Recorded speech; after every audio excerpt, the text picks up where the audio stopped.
Imagine yourself standing before an endless horizon of sand and stone, where the wind whispers through distant dunes, and the air smells faintly of spice and sweat.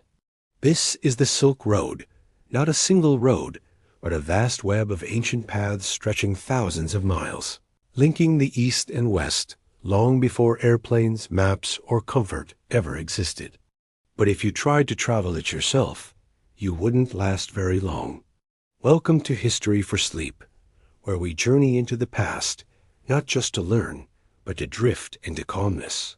If you enjoy quiet storytelling about the strange, forgotten corners of history, make sure to subscribe and let me know in the comments what moments in history you'd love to hear next and when you listen. Maybe at night, before bed, or during a long, peaceful afternoon. Tonight, let's walk the Silk Road together. Not as merchants or conquerors, but as quiet observers of an ancient world, one filled with dangers and wonders that few ever truly survived. Picture the shimmering sands of Central Asia under a pale moon, the rhythmic groan of camels, and the soft jingle of caravan bells fading into the distance. The Silk Road was not made for comfort. It was made for endurance, ambition, and sometimes desperation. So close your eyes, take a deep breath, and let's begin our slow and gentle journey across deserts, mountains, and empires.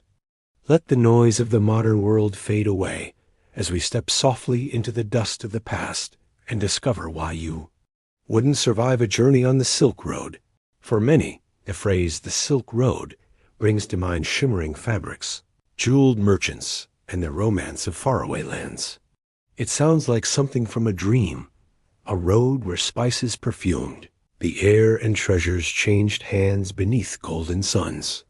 Yet the reality was far harsher, lonelier, and infinitely more perilous than the stories ever admit.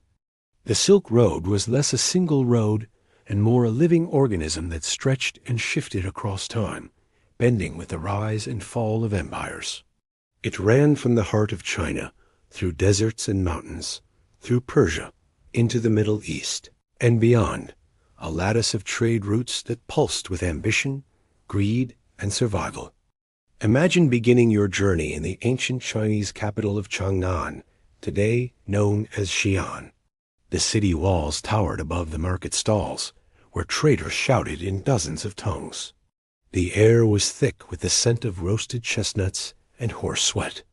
You, a traveler from far away, are preparing to join a caravan bound west. Your goal perhaps Samarkand, or maybe even the mysterious lands beyond Persia, where Roman coins glitter and strange gods are worshipped. You would quickly learn that the journey ahead was not measured in miles, but in months, perhaps years. It was not a road for the impatient or the faint of heart. The merchants who dared the Silk Road were not adventurers seeking glory. They were survivors. Many were born into families who had no choice but to risk everything on the promise of trade. Silk was the most coveted material in the known world, light, durable, and shimmering like water. But silk alone did not fill the caravans. There were bundles of paper, lacquerware, tea, and sometimes even gunpowder, though that secret was tightly guarded. In return came horses from the steppes, glassware from Rome, and spices from India, saffron, cinnamon, pepper, treasures that transformed empires. To step onto the Silk Road was to step into a web of uncertainty. You would have to join a caravan for safety, a long line of camels and donkeys laden with goods. You'd sleep in tents beneath the open stars, where the temperature could drop from blazing heat to bitter cold in a single night. You'd wake before dawn to the sound of jingling harnesses and creaking saddles, eat a handful of dried meat or flatbread, and begin walking again, sometimes for 10, sometimes 20 hours a day. The sand would sting your skin. The wind would chap your lips until they cracked and bled.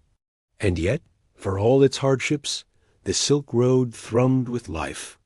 You would hear the echo of dozens of languages: Persian, Sogdian, Arabic, Chinese, Greek, Turkic, all blending into the hum of trade. You'd pass Buddhist monks carrying scrolls of wisdom, bound for temples in the west, soldiers guarding imperial caravans, and weary pilgrims trudging toward holy lands. Stories traveled faster than goods. A single rumor could carry across empires, of a city that had fallen, a new ruler, or a deadly disease. Sometimes travelers vanished, swallowed by sandstorms or murdered by bandits. Their names were forgotten, but their silk, spices, and silver were quietly absorbed into the trade once more. In truth, the Silk Road was not designed for people like you, soft-skinned, untrained in the art of endurance, used to comfort and protection. It was a place for those hardened by hunger, guided by stars, and willing to trade comfort for survival. You would find little water and less mercy. A single broken wheel or dying camel could mean the end of your journey. You might fall ill and be left behind, buried under the sands or mountains that had claimed countless souls before you. But there was something magnetic about the road, something that drew people onward despite its cruelty. Perhaps it was the promise of fortune or the illusion of freedom. Perhaps it was the allure of seeing lands no one from your village had ever imagined. The Silk Road was more than a trade route. It was a bridge between worlds. Along its length, religion spread, ideas mingled, and art flourished. Silk carried not only wealth but wisdom. With it traveled stories, medicine, and maps that changed civilizations. As you stand at the edge of that endless road, your sandals sinking into the dust, you realize that survival here is not just about strength, it's about will. You must learn to read the wind, follow the stars, and trust your caravan master with your life. Ahead lies not one journey, but many, through deserts, mountains, and strange cities where even the air feels different. The Silk Road will test everything you are. As the first camel bells ring and the caravan begins to move, the sun rises, spilling gold over the dunes. You take your first step westward, not knowing what waits beyond the horizon, only that once you begin, there is no turning back. This is where the myth ends, and the true Silk Road begins. The Silk Road's most merciless trials began not with swords or thieves, but with silence. Endless, breathless silence. To reach the western trade cities, you had to cross deserts so vast and deadly that ancient travelers gave them names whispered with reverence and fear. The Gobi, the Taklamakan, names that still taste of dust and danger. These were not gentle seas of sand, but living, breathing beasts of heat and wind that devoured the unprepared. If you were to set foot on the Gobi, you would first notice its deceptive stillness. The land seems empty, flat stretches of gravel plains and sand dunes beneath a sky so wide it feels like it could swallow you whole. A horizon blurs into the earth, and the air shimmers like a mirage. Yet in that stillness hides movement. The wind never stops. It creeps along the ground, lifting grit into your eyes and mouth, searing your skin with invisible blades. Every breath you take feels like inhaling fire and stone. And still, you must walk, because to stop is to die.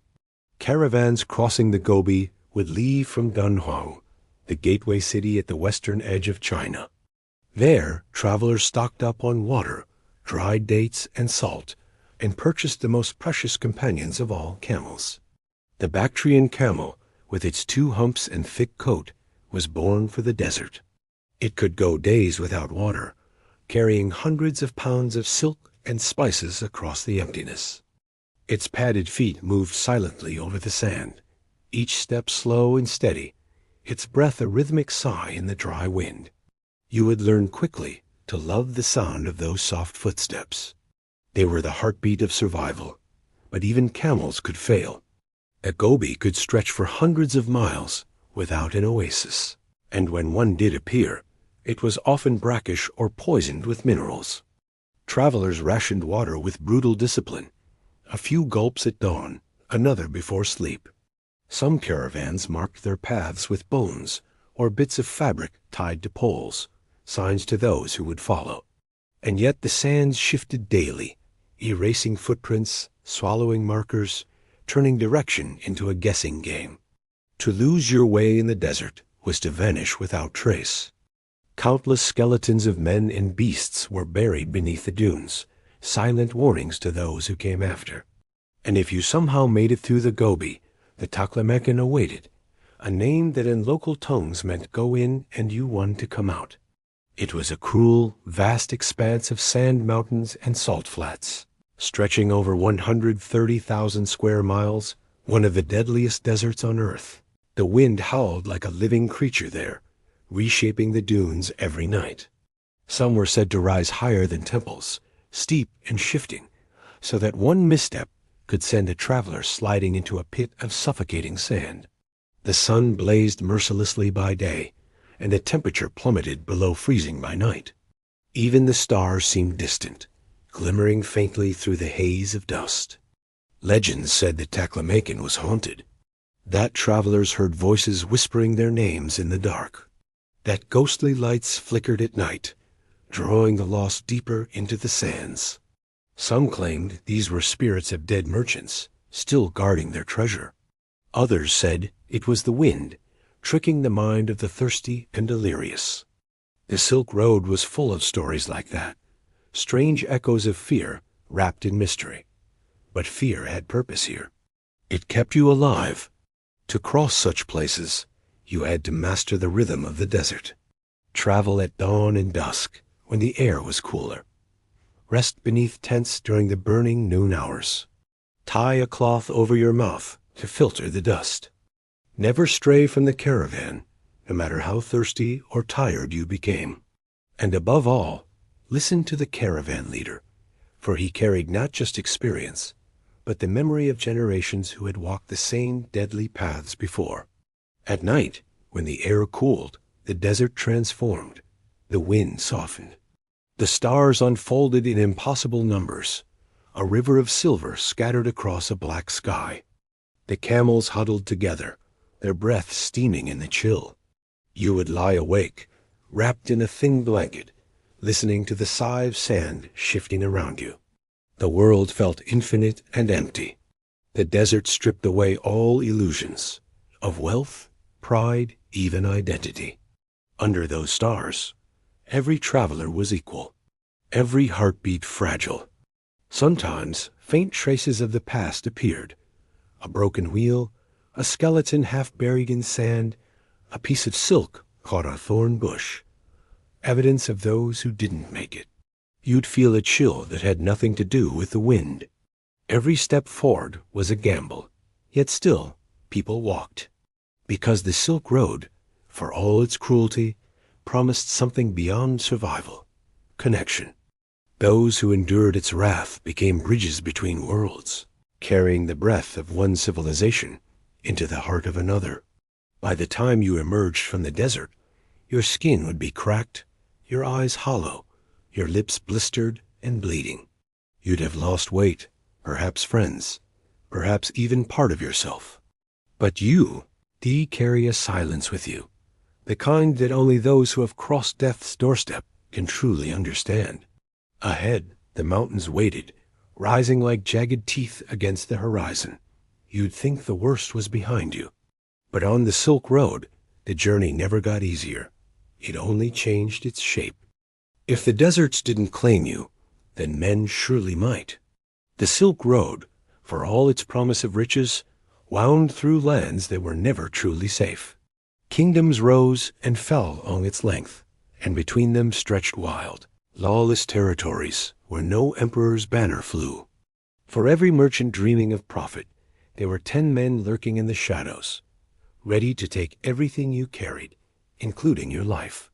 Bandits, raiders, and warlords turned the road into a battleground where fortune and fear walked hand in hand. Long before you reached the safety of the great trading cities, like Samarkand or Kashgar, you'd hear the stories whispered around campfires. Tales of travelers ambushed at dusk, of entire caravans disappearing into ravines, of raiders who struck so swiftly that their victims never even cried out. The most feared among them were the desert tribes, men who knew every dune and canyon like the lines of their palms. They rode fast horses and carried curved blades that flashed in the sun. They struck from nowhere and vanished into the sands before the dust of battle had settled. Your caravan master would warn you never to linger behind, never to stray too far ahead. The safest place was within the herd, where numbers offered illusionary protection. Every night, guards took shifts around the camp. Fires were kept small, their light dimmed by rocks to avoid drawing attention. Camels were tethered close together, and men slept with daggers beneath their robes. Even then, fear was a constant companion. You could never truly rest, because the road itself watched, waiting. Bandits came in many forms. Some were desperate peasants, driven to crime by drought or war. Others were organized, hardened raiders who saw caravans as walking treasure vaults. They targeted merchants rich with silk and spices, and often let the guards live, not out of mercy, but to spread the tale. Fear was their greatest weapon. The rumor of an ambush could scatter caravans and drive trade routes into ruin. In some regions, merchants paid tolls to local warlords, protection money thinly disguised as taxes. Refuse to pay, and you'd find your caravan looted or burned to ash before dawn. Even empires joined the chaos. Along the Silk Road, borders were not lines on maps, but shifting zones of influence. Chinese dynasties, Persian kings, and nomadic confederations like the Xiongnu and later, the Mongols all sought to control pieces of this living artery. When one power weakened, others rushed in. Armies marched across the same sands where merchants once walked. You could travel a route 1 year under the protection of an empire and return the next to find it destroyed. The cities burned, the people enslaved, the oases turned to dust. In those uncertain lands, alliances meant survival. Caravans often hired local guides, paying them with silk or silver to negotiate safe passage through dangerous territories. These men spoke the local tongues, knew which tribes were hostile, and which might be bribed with salt or wine. Sometimes, the same man who guided one caravan safely would ambush another the following season. Loyalty on the Silk Road was fluid. It shifted like sand in the wind. Everyone was a friend until prophet said otherwise. Imagine one night.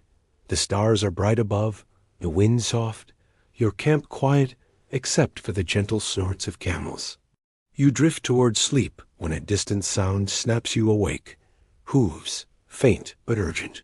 Then shouting. The clang of metal. The alarm is raised.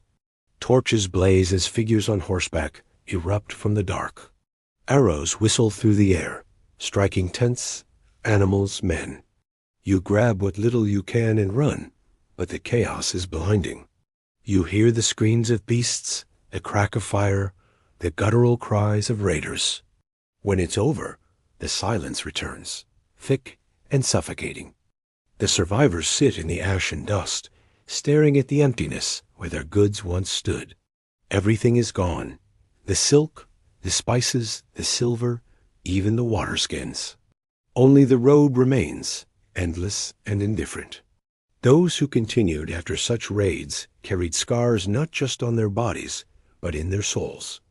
Every shadow looked like an ambush. Every stranger a potential threat. The Silk Road demanded more than endurance.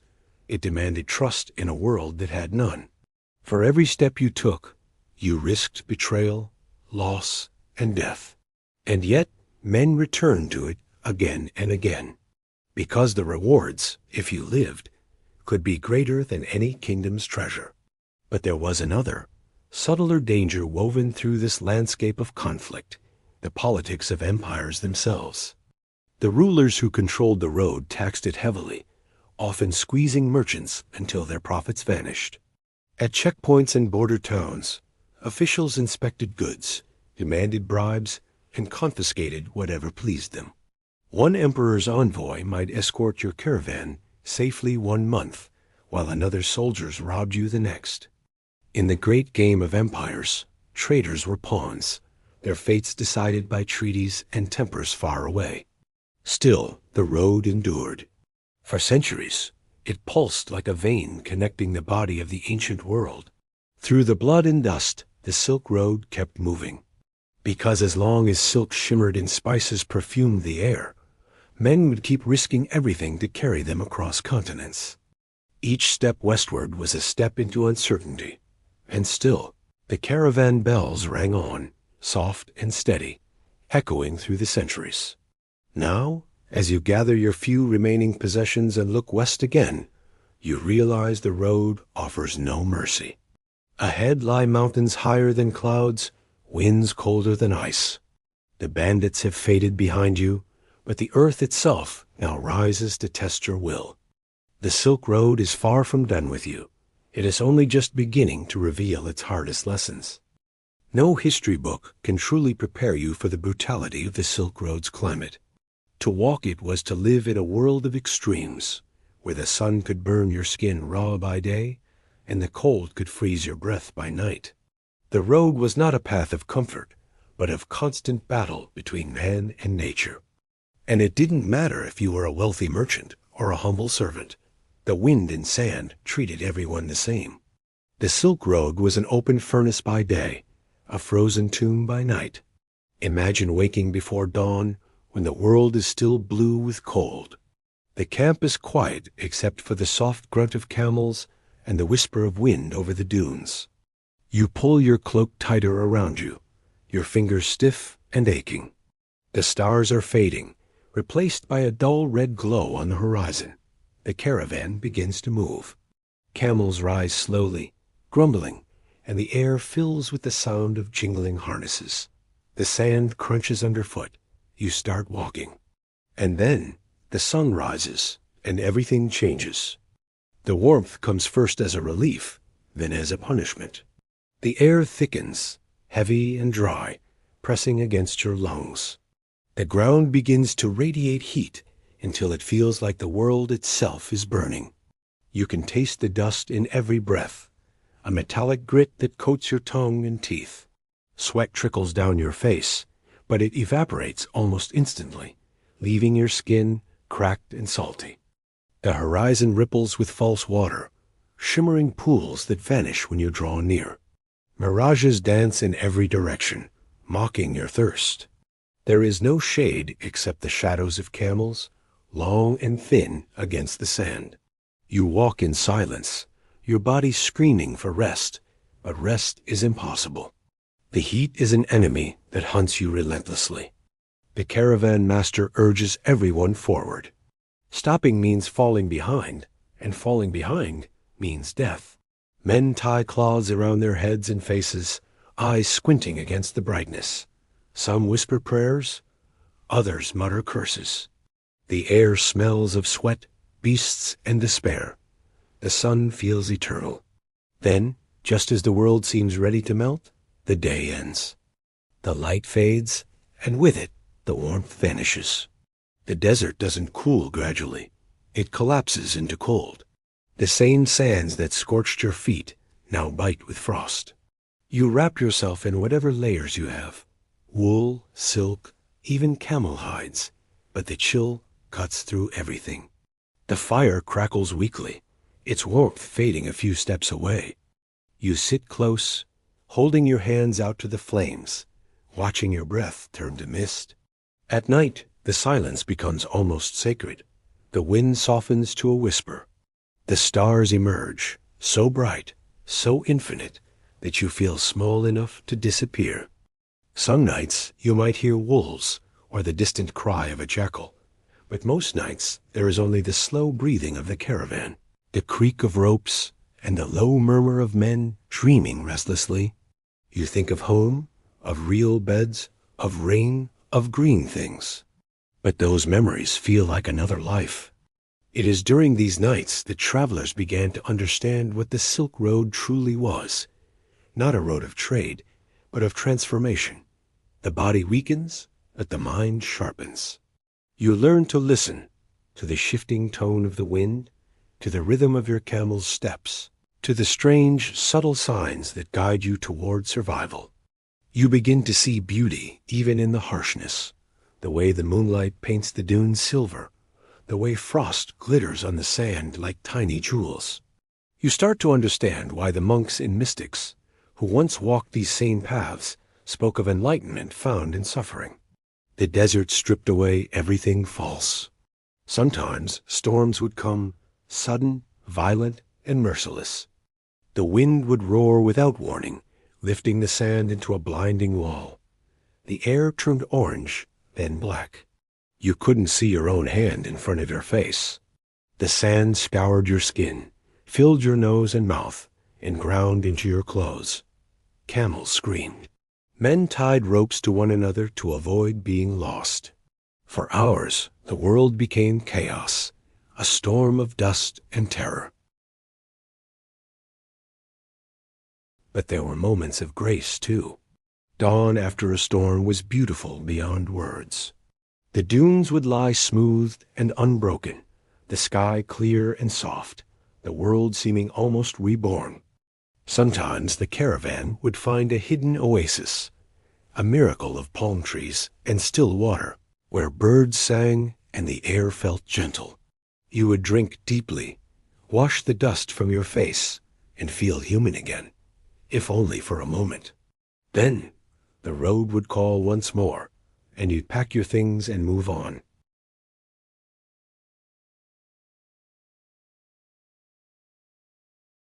Yet those who endured it left behind more than footprints. They carried stories, goods, and ideas across thousands of miles.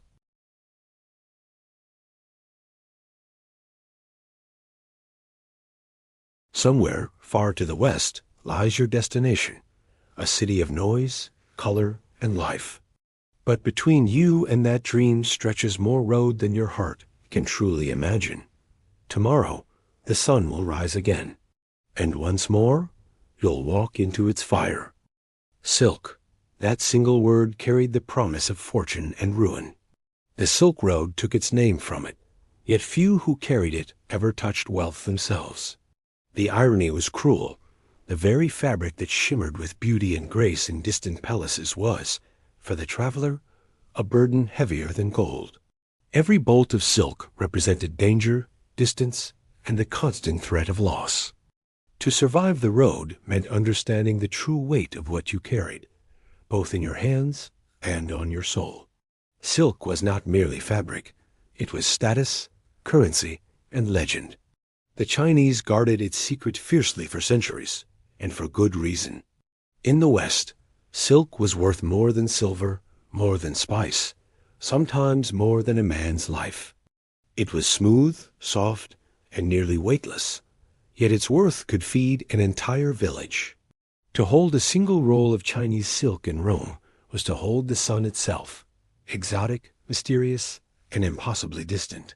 And so, across mountains and deserts, men and women risked everything to move it from one side of the world to the other. If you stood at the beginning of a journey, watching the camels being loaded, you'd see the careful ritual of it all. Each camel could carry up to 400 pounds, yet every load had to be perfectly balanced. Too much on one side, and the animal could collapse. Too little, and it would tire too quickly.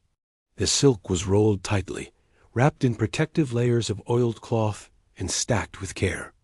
Alongside it were sacks of spices, bundles of tea, pottery, and sometimes precious stones hidden deep within the bales. A single slip in weight could mean disaster on a mountain pass or during a sandstorm. Every merchant learned to treat their cargo as if it were alive. The caravan master kept a strict ledger. Every bolt of silk was counted, every jar of spice sealed, every skin of water marked. Theft within a caravan was punished harshly, sometimes by exile, which in the desert was as good as death. Trust had to be absolute, yet greed whispered constantly. Many travelers had dreams of returning home rich, imagining the gold and glory waiting at the journey's end. But for most, the Silk Road devoured more than it gave. Disease, raiders, and nature claimed profits as easily as they claimed lives. And beyond the material weight, there was another burden, the mental toll of distance and fear. A journey across the Silk Road could take months, even years. You would wake each morning surrounded by faces that changed as often as the landscape. New dialects, new customs, new dangers. A merchant might begin his journey speaking Chinese and end it in Persia, surrounded by Arabic tongues. Every transaction required not only courage, but adaptability. You learned to trade in more than goods, in gestures, trust, and silence. Many of those who traveled the Silk Road were not wealthy nobles or royal envoys. They were simple traders, porters, servants, and drivers. The profit they earned was modest, but it was enough to feed their families or buy a better life. For every wealthy merchant who filled his chest with silver, there were hundreds who carried burdens until their backs broke, dying nameless on the road. The Silk Road was paved not with stone, but with sacrifice. And yet, the silk itself carried something intangible, the story of connection. Every time a bolt changed hands, it brought worlds closer together. A piece of silk might begin its life in a small Chinese village, woven by the hands of a woman who had never left her province. It might travel west to Samarkand, traded for Persian glass, then further still to Antioch, to be sold for Roman gold. It would move across thousands of miles, touching countless lives, before finally resting on the shoulders of someone who would never know the cost paid to bring it there. The price of trade was measured not only in coin, but in blood and endurance. Merchants had to navigate corrupt officials, treacherous climates, and unpredictable politics. Empires rose and fell along their route, and each demanded tribute. Some traders disguised their goods, claiming to carry salt or grain, to avoid the taxes that could erase their profit. Others hid silk inside barrels of dried fruit or hollow statues, hoping to slip through border inspections unseen. The Silk Road was as much a network of deception as of trade. At night, when the caravans stopped and the fires burned low, the merchants would sit together, counting their remaining stock. They'd run their fingers over the smooth silk, whispering prayers for its safe arrival. The fabric gleamed faintly in the firelight, reflecting their weary faces. For a moment, they might imagine the distant empresses and noblewomen who would one day wear it, their laughter, their palaces, their luxury. And in that brief moment, the suffering of the road almost felt worthwhile. Almost. But the Silk Road demanded its payment in full. Camels died from exhaustion. Water ran out. Bandits struck without warning. A sudden illness could wipe out half a caravan. And when travelers perished, their goods often disappeared, absorbed into the sands or taken by the living. Silk became a kind of ghost currency, always moving, always claimed by new hands. Even in death, the trade went on. For those who survived, the arrival in a city like Samarkand or Bukhara felt unreal. After months of silence and dust, the noise of markets and bells was overwhelming. You would stagger through the gates, your body thin, your eyes sunburned, your heart heavy.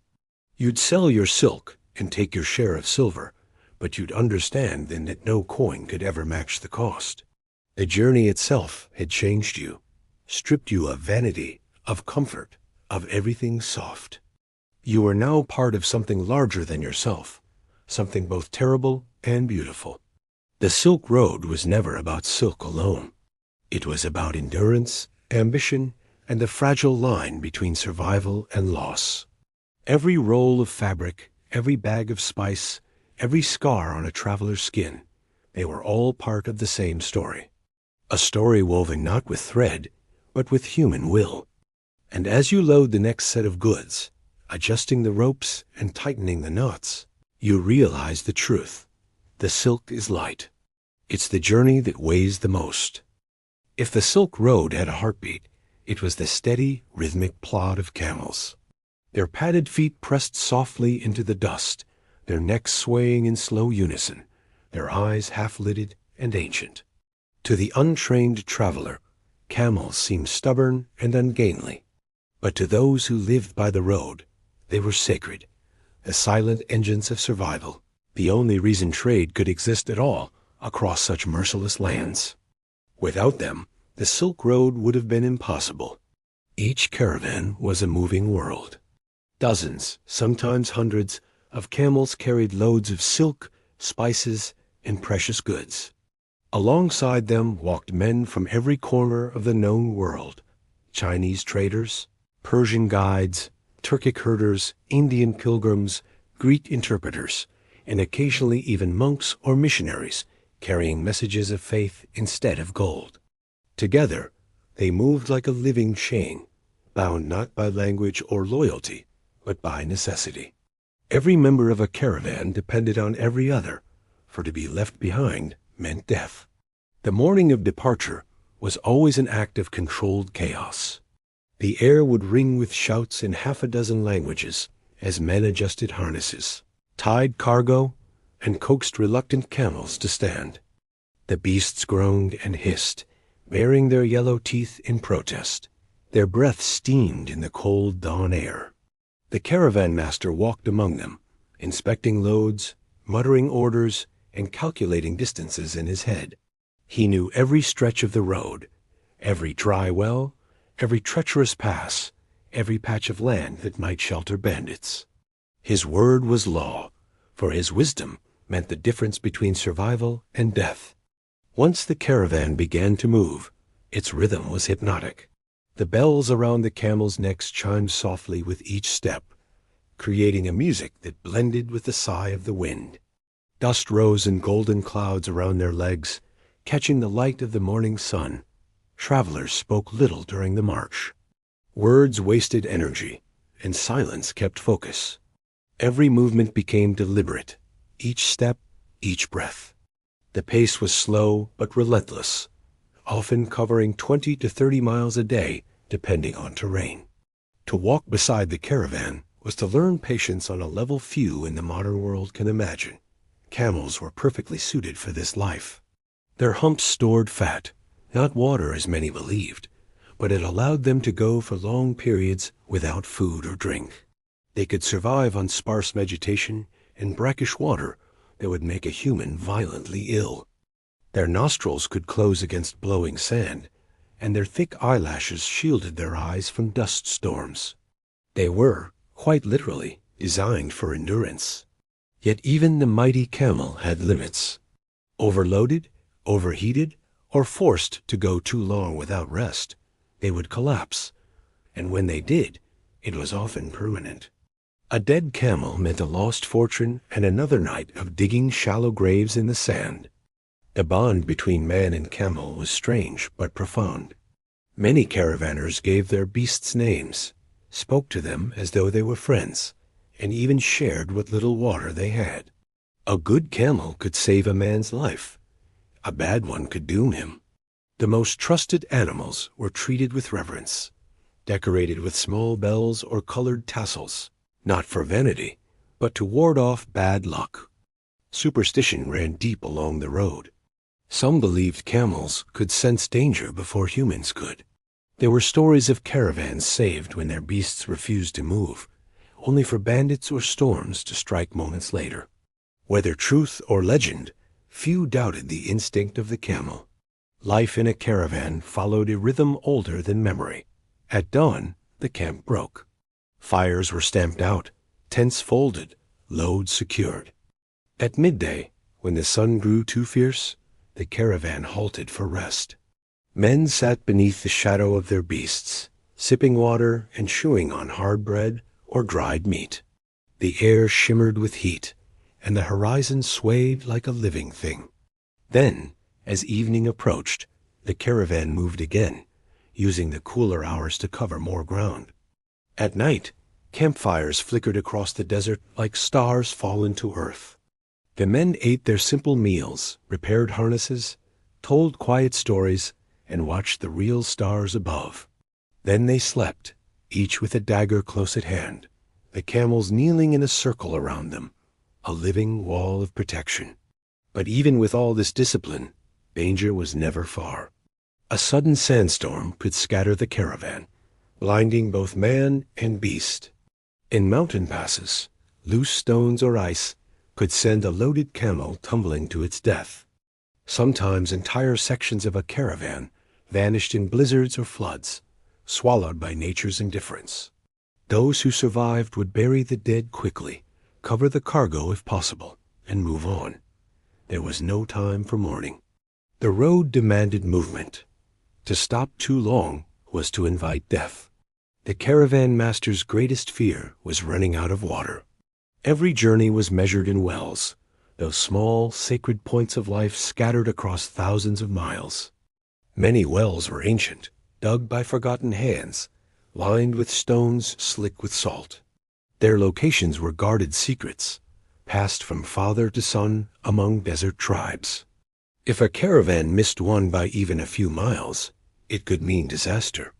There were stories of men who drank their own leather shoes, of beasts butchered for the water in their stomachs. Thirst was the truest tyrant of the Silk Road, yet amid all this hardship, the caravan held a strange beauty. Travelers from different worlds shared meals, stories, and songs. Around the fire, a Chinese merchant might listen to a Persian tale, while an Indian pilgrim recited a prayer in Sanskrit. Languages blended, beliefs mingled, and in that mingling, something remarkable happened: understanding. The Silk Road wasn't just a path for goods. It was a bridge for humanity itself. Ideas, art, and culture flowed with the same rhythm as the caravan bells. After weeks of travel, your body became part of the march. Your feet toughened, your eyes adjusted to the sun, your senses sharpened. You could read the sky for signs of weather, recognize the scent of rain or distant water, hear the mood of your camels in their breathing. The road shaped you. It stripped away softness, but in its place, it gave endurance, the kind that doesn't break, only bends. You became part of the rhythm, one step after another, across endless dust and wind. As the caravan crests another rise, the sun dips low, painting the sands in copper and blood.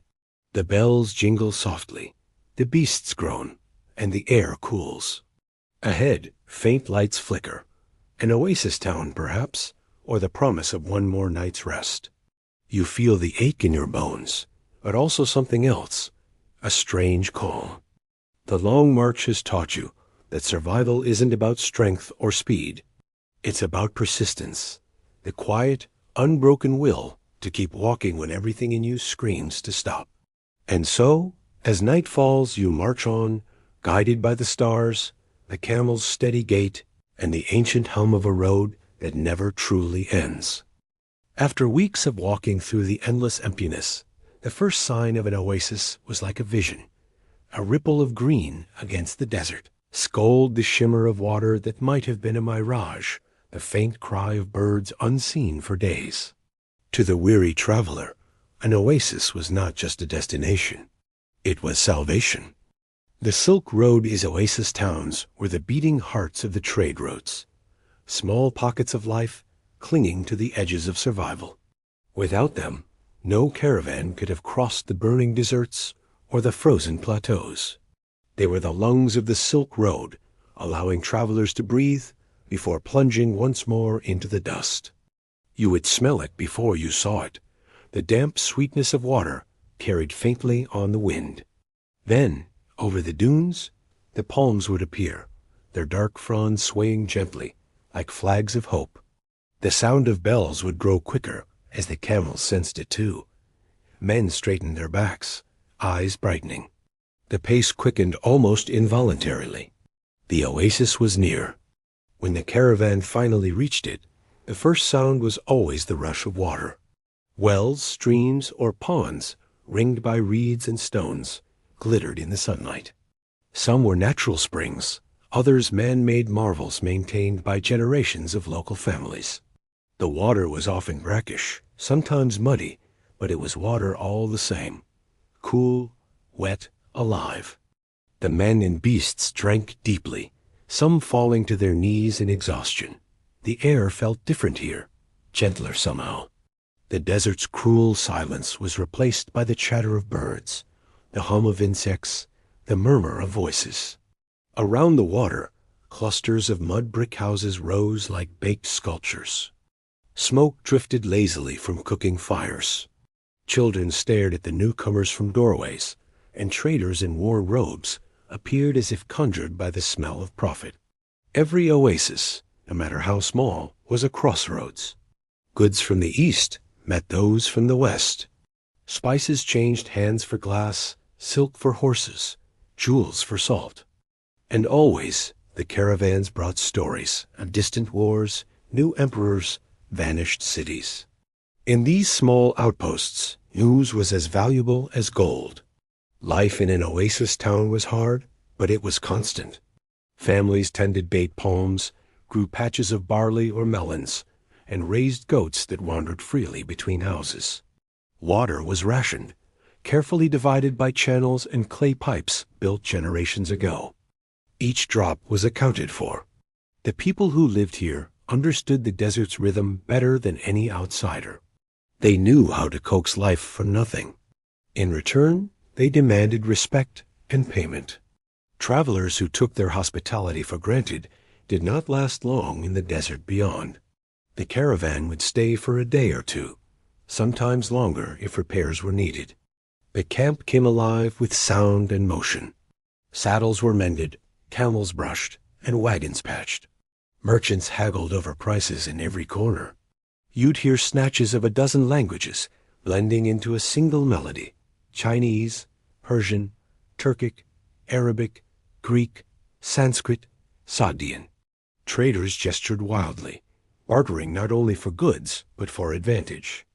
A bolt of silk might change hands 5 times in one afternoon, its price growing with each deal. For the travelers, the oasis offered small luxuries: a meal that wasn't dried meat, a place to bathe, the feel of cool water against skin. Some found companionship, fleeting, gentle moments before the road called again. Others sought out temples or shrines, leaving offerings for protection. Religion on the Silk Road was as fluid as the sand. In one oasis you might find a Buddhist stupa beside a Zoroastrian fire temple, and not far from them, a Christian cross or a shrine to local desert spirits. Faith mingled here as freely as trade, carried by those who had walked thousands of miles to reach this fragile place. At night, the oasis glowed with life. Fires flickered along the water's edge. Music drifted through the air, soft flutes, rhythmic drums, and the occasional song rising in languages half the listeners couldn't understand. Merchants reclined on rugs, smoking pipes, and drinking fermented maize milk or wine from distant valleys. Stories flowed like water, tales of lost caravans swallowed by sand, of buried cities glittering with treasure, of ghosts who followed travelers at night. Some laughed, others listened in silence. The desert was always close, always waiting, and its memory clung even in the midst of laughter. But oasis life had its dangers too. They were targets for raiders and greedy warlords who saw wealth gathering with every passing caravan. Many oases were fortified, surrounded by walls or watchtowers. Guards patrolled the perimeter, watching the dunes for signs of movement. A single night raid could destroy everything. The people here lived with that constant threat, balancing between prosperity and peril. Every sunrise was a small victory. You might think the oasis was paradise after weeks of hardship, but even here the air carried a kind of melancholy. Travelers came and went, but few stayed. The locals, hardened by generations of survival, knew better than to grow too close. Everyone belonged to the road more than to the earth beneath their feet. The oasis was a pause, not a home. When it came time to leave, the departure felt heavier than before. The camels were loaded once more, their groans echoing through the morning air. The merchants filled their skins with water, checked their maps, and whispered prayers. Children waved from doorways, their eyes wide and unblinking. The caravan bells rang softly again, and one by one the travelers began to move toward the horizon. Behind them, the oasis faded into the shimmer of heat, its sound and scent swallowed by silence. As the green vanished into gold once more, you would feel the strange pull of the road, that mixture of fear and fascination that defined every journey. Ahead lay more desert, more mountains, more risk, but also more wonder. The oasis had given you rest, but it had also reminded you of what waited beyond. The vast, eternal road that stitched the world together, thread by thread, step by step, breath by breath. The Silk Road demanded more than endurance. It demanded the body itself. Even the strongest traveler could be brought to their knees by thirst, fever, or the invisible enemies that hid within every sip of water and every grain of sand. Disease was as constant a companion as dust, and thirst was the cruelest tormentor of all. You could fight bandits with a sword, or storms with shelter, but when the desert took hold of your body, there was nothing to fight, only to endure. It often began with thirst. At first, it was a dry mouth, a tongue rough like leather. Then came the dizziness, a strange ringing in the ears, the way the sun seemed to hum in the air. Your lips cracked until they bled. Your skin grew tight, and sweat no longer came. Even your thoughts turned brittle, fragile. Travelers who had walked for days began to hallucinate, seeing green trees where there were none, hearing the sound of running water that wasn't real. Men would stagger toward mirages, tearing off their robes, only to collapse and vanish into the dunes. The desert knew how to whisper false promises. The caravan master counted every skin of water with grim precision. He knew how far the next well was, and he knew that mercy could kill. Rationing was strict. A few gulps in the morning, one more before dusk. No exceptions. To disobey was to doom not only yourself but others. Some travelers tried to steal extra sips at night, but the noise of water was unmistakable in the silence, and those caught faced punishment, sometimes a beating, sometimes expulsion. Better one man die than a dozen, they said. The desert had no room for sentiment. The wells themselves were a gamble. Some were fresh and clear, cool and deep. Others were poison. Too salty, too foul, or worse, infected. A single mouthful of bad water could twist a man's stomach into knots, leave him writhing with fever under the stars. Dysentery spread fast in the heat, and no healer could cure it. Men wasted away, their bodies shrinking, their minds fading. The caravan would bury them quietly in the sand, a pile of stones marking their rest. Sometimes even that was skipped. The desert covered all in time. But thirst and disease were not limited to the sands. As the road wound through towns and oases, new sicknesses traveled with it. The Silk Road carried more than silk and spice. It carried the seeds of plague. Fleas and rats hitched rides in bales of fabric, spreading illnesses from one empire to another. A fever that began in a distant province could, within months, reach the gates of a capital 1,000 miles away. Empires traded not only goods, but death. In the eastern reaches, strange fevers from the marshlands found their way into caravans. In the west, the dreaded pestilence known as the Black Death would one day follow these same routes, carried by unwitting merchants and their cargo. But even before that dark age, countless smaller plagues haunted the road. Skin diseases, parasites, lung infections from dust storms. The list was endless. The human body, fragile and soft, was no match for such a journey. Herbal remedies were treasured more than gold. Traders carried dried roots, resins, and powders from distant lands, hoping to cure the ailments that followed them. The smell of incense and burning herbs was common in the camps at night, mingling with the scent of smoke and sweat. The sick were separated from the healthy, their groans carried on the wind. Some prayed to their gods, others to the spirits of the desert, and a few simply waited for the end. Death along the Silk Road was not traumatic. It was quiet, almost gentle. One moment, a man would be walking beside his camel.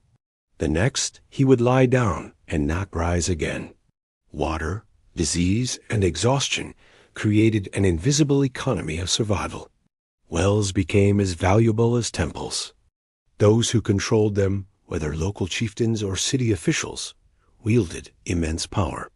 A caravan might pay in silk or silver just for permission to drink.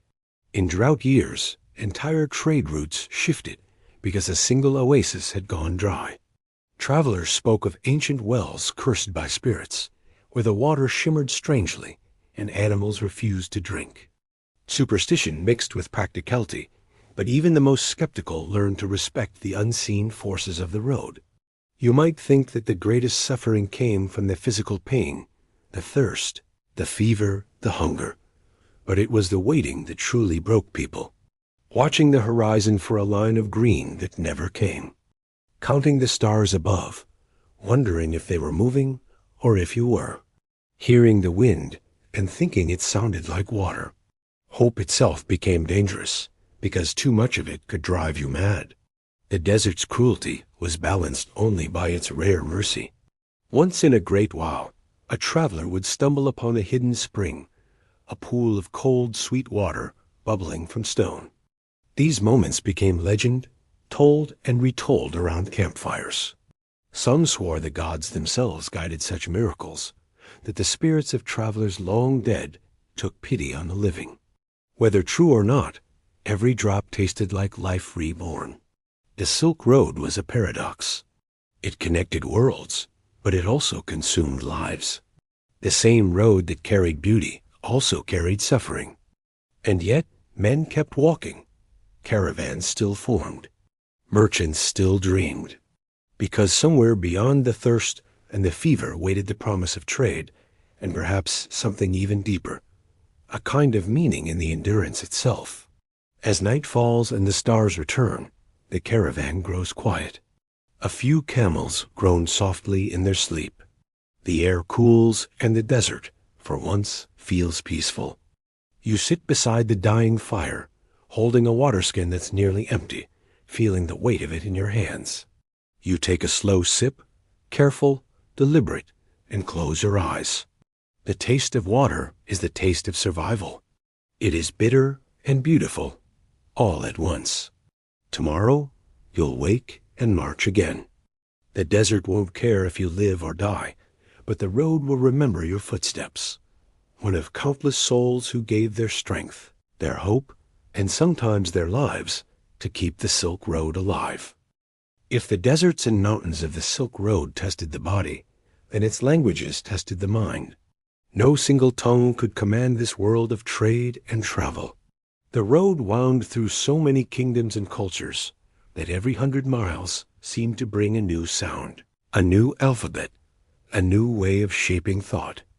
It was a road of voices, a living Tower of Babel that stretched from the heart of China to the shores of the Mediterranean. To survive, you didn't just need food and water, you needed words. Imagine the sound of a caravan at rest, fires crackling, camels huffing, and between them, the soft murmur of speech, hundreds of conversations drifting through the night air. A Chinese merchant negotiating in halting Persian, a Sogdian trader acting as interpreter, flipping effortlessly between tongues. A Greek doctor reciting the names of herbs to an Indian healer. The languages overlapped, wove together, and created something entirely new, a kind of shared music, half understood but fully felt. You could close your eyes and hear the world itself speaking. The Silk Road was more than a trade route. It was the world's first great network of communication.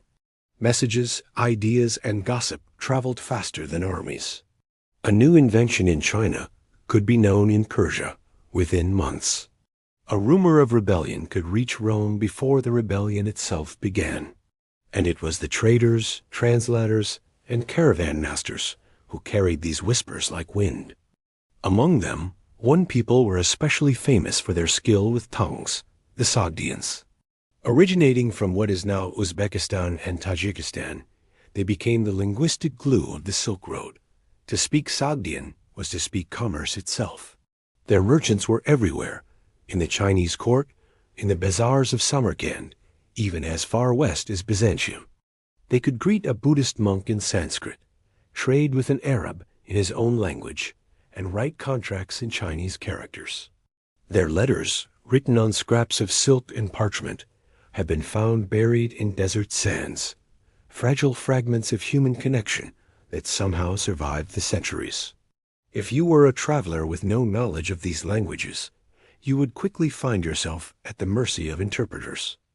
A single misunderstood word could cost a fortune or start a fight. In the markets of Kashgar or Merv, translators were as essential as guards. They stood between buyer and seller, voices steady amid the chaos. Their faces betrayed nothing as they turned words into profit. A good interpreter could earn a lifetime of trust or lose it in a heartbeat. The road itself created its own dialects, a mix of tongues stitched together by necessity. Phrases and gestures became shared currency, a raised hand for peace, a bow for respect, a certain rhythm of speech that said, "I am here to trade, not to fight." Even when words failed, trade continued. Silk, after all, spoke its own universal language. A merchant could unroll a shimmering bolt of fabric and watch eyes light up from Arabia to Rome. Religion, too, found its voice in this chorus of tongues. Buddhist monks carried Sanskrit sutras eastward into China, translating them into new scripts that reshaped entire cultures. Christian missionaries brought Aramaic prayers that mingled with Persian hymns. Zoroastrians carried their fire rituals west and east alike. And Islam, rising centuries later, would sweep through the road like a wind of faith, uniting countless voices under one divine tone. Every stop along the way added a new word, a new melody to the Silk Road's eternal song. The written languages were as varied as the spoken ones. Traders carried scrolls inked in Chinese, letters scratched in Greek, contracts pressed into clay with cuneiform, and messages carved onto wooden tablets. Every border demanded new papers, new seals, new scripts. Bureaucrats in imperial cities spoke in official tones, while scribes labored to copy documents by candlelight. To be literate was a kind of magic, one that could open gates or summon soldiers with a single mark of ink. Many travelers hired scribes to write their correspondence, trusting that these quiet men held their fate in their steady hands. Yet even without words, the road communicated. A pattern on a carpet told you where it came from. A spice's scent told you which sea it had crossed. A style of pottery, a shape of sword, a kind of coin. These were languages too, silent but clear. A trained merchant could read them as easily as a scholar read scripture. The Silk Road was alive with symbols, each one carrying the memory of 1,000 hands. There were moments, too, when the confusion of languages created unexpected beauty. Imagine a night in a caravanserai, a desert inn filled with travelers from every land. The fire burns low. The smell of roasting lamb and cinnamon drifts through the air. A Persian lute begins to play, joined by a Chinese flute. A man from Samarkand tells a joke in Sogdian, which an Indian merchant translates into Greek, which a Roman laughs at only, because laughter itself needs no translation. The sound fills the air, blending joy and exhaustion. In that moment, the world feels smaller, not divided by tongues, but connected by the simple act of being human. Still, misunderstandings could be deadly. A poorly chosen word could spark a fight between caravans. A mistranslated treaty could ignite wars between empires. Entire fortunes vanished because of a single number copied wrong in a ledger. The road required precision, patience, and above all, humility. Every traveler learned eventually that they would never understand everything, and that was the beauty of it. The Silk Road was not meant to be conquered. It was meant to be shared. As you walk among the tents at night, the languages swirl around you like smoke. You catch fragments, a blessing in Arabic, a curse in Turkic, a love song in Persian, a lullaby in Chinese. None of it makes full sense, and yet it feels strangely familiar. It is the sound of humanity itself, diverse, chaotic, and endlessly alive. Tomorrow you'll wake and hear it all again. The bells, the voices, the hum of trade. And though you may never master all their words, you will come to understand something deeper, that the road speaks through everyone who walks it, and its language is not one of grammar or speech, but of endurance exchange and quiet connection.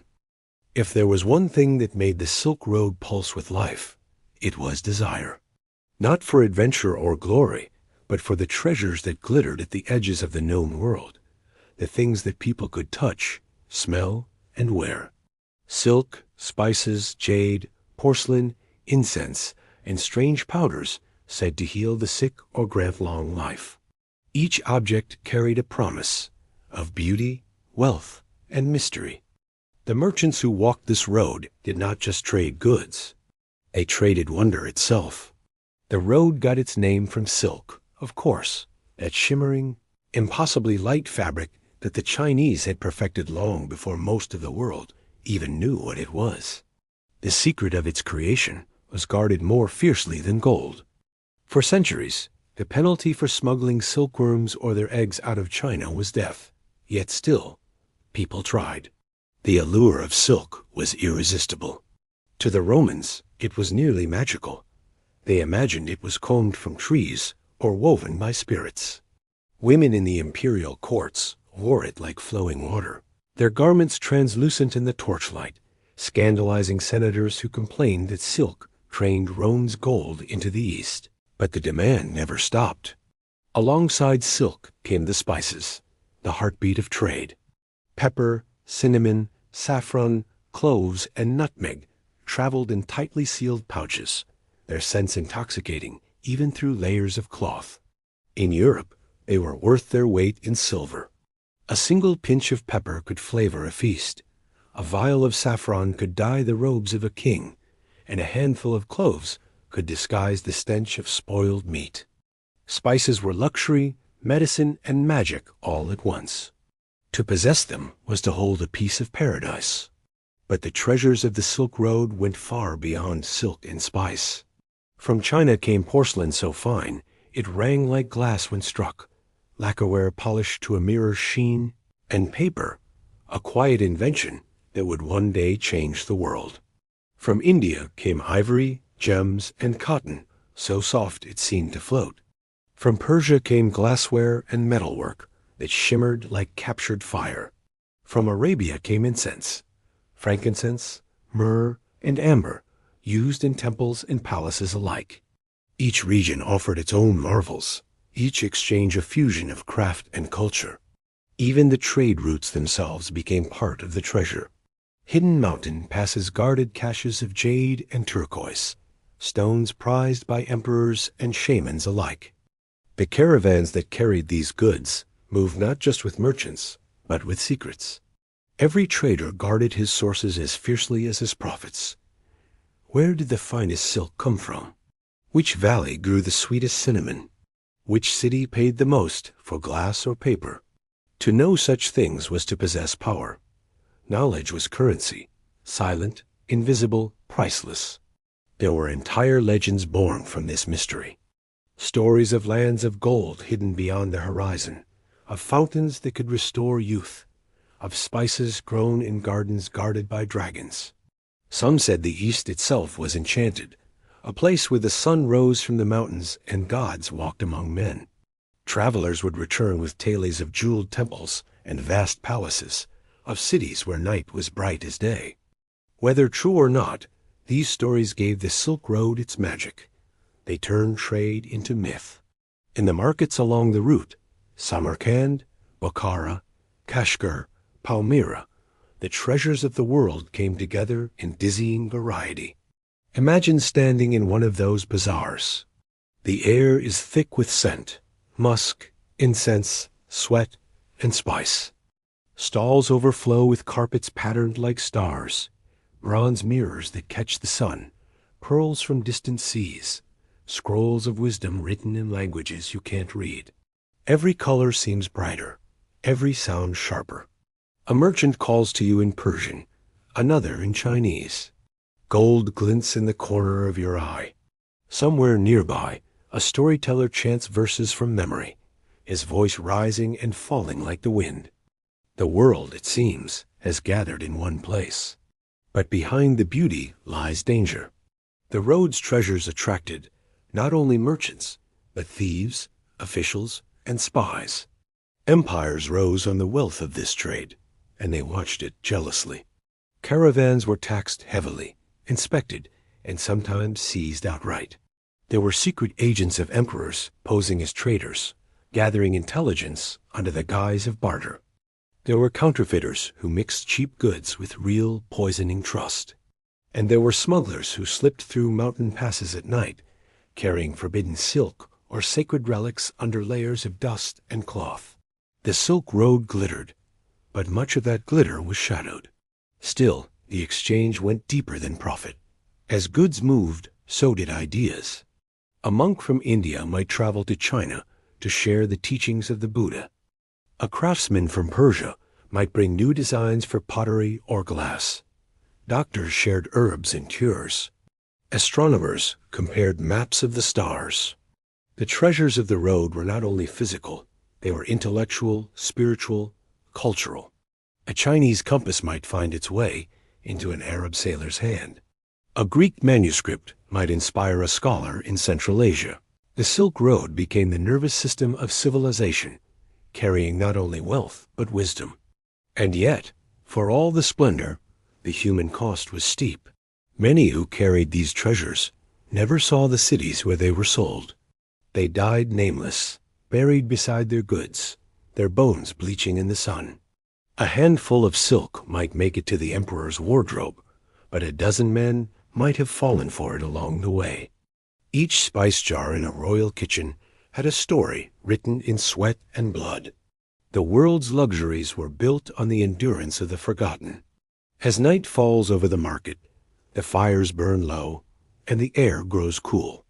Merchants lock away their goods, the scent of spice lingering in the darkness. You sit beneath the awning of your tent, running your fingers over a roll of silk. It feels impossibly smooth, almost unreal. You think of the hands that made it, the women tending silkworms in quiet villages, the dyers staining it with crushed flowers, the men who hauled it across mountains and deserts. The road hums softly in the distance, endless and ancient. The treasures of the Silk Road were never just objects. They were stories of labor, of distance, of longing. They were the heartbeat of humanity, proof that even in the harshest landscapes, beauty can endure.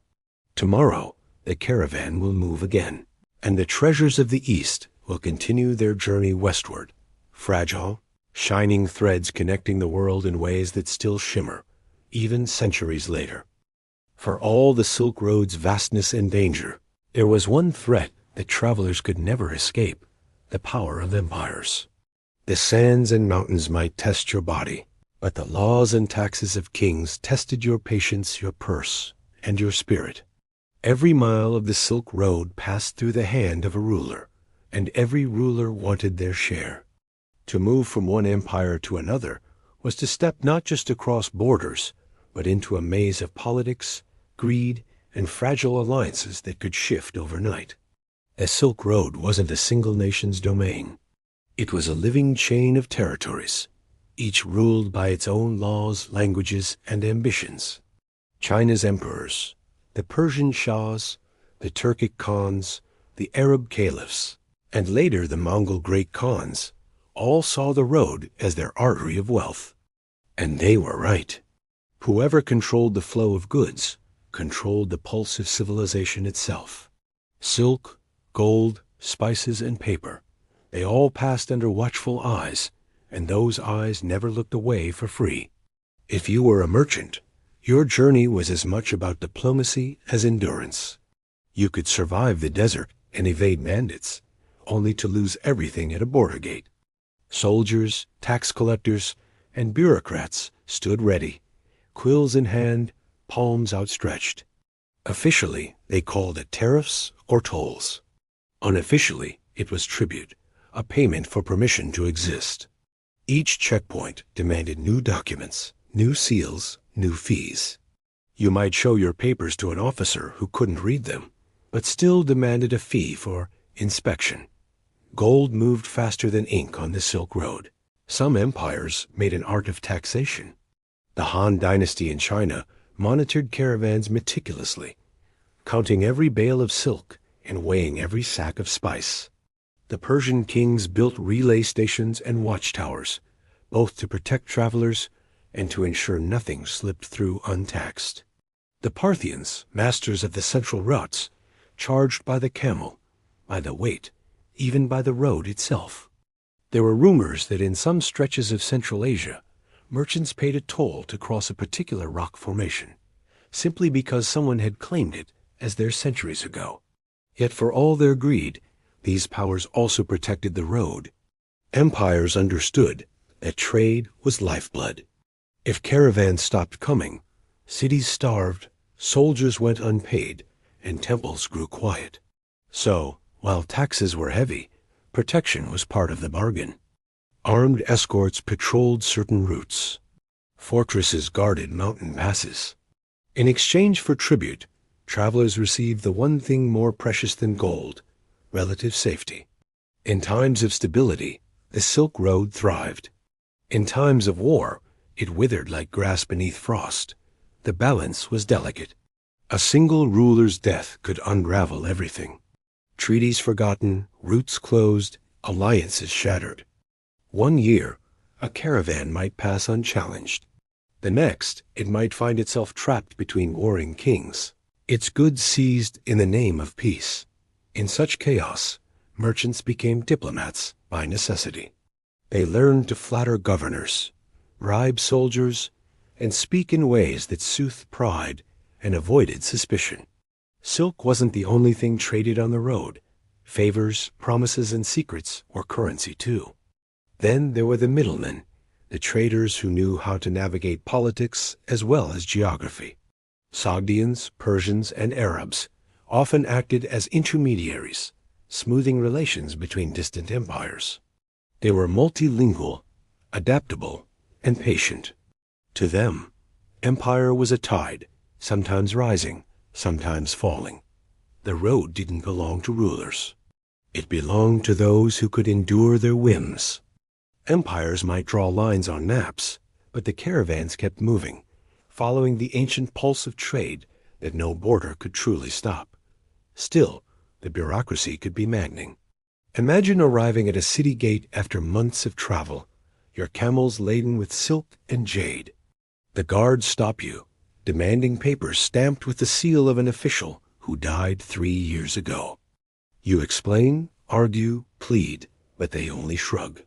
Without the right mark, you cannot pass. So you pay. Always you pay. Gold changes hands in the dark, and suddenly the missing stamp appears. Corruption wasn't just tolerated, it was expected. The road didn't run on law alone, it ran on human nature. Yet beneath the greed and control, there was a strange unity. Empires competed fiercely, but they also depended on one another. China needed Raman glass. Persia needed Chinese silk. The Abbasid caliphs in Baghdad desired paper and ink for their scholars, and the Tang emperors coveted the perfumes and gems of the West.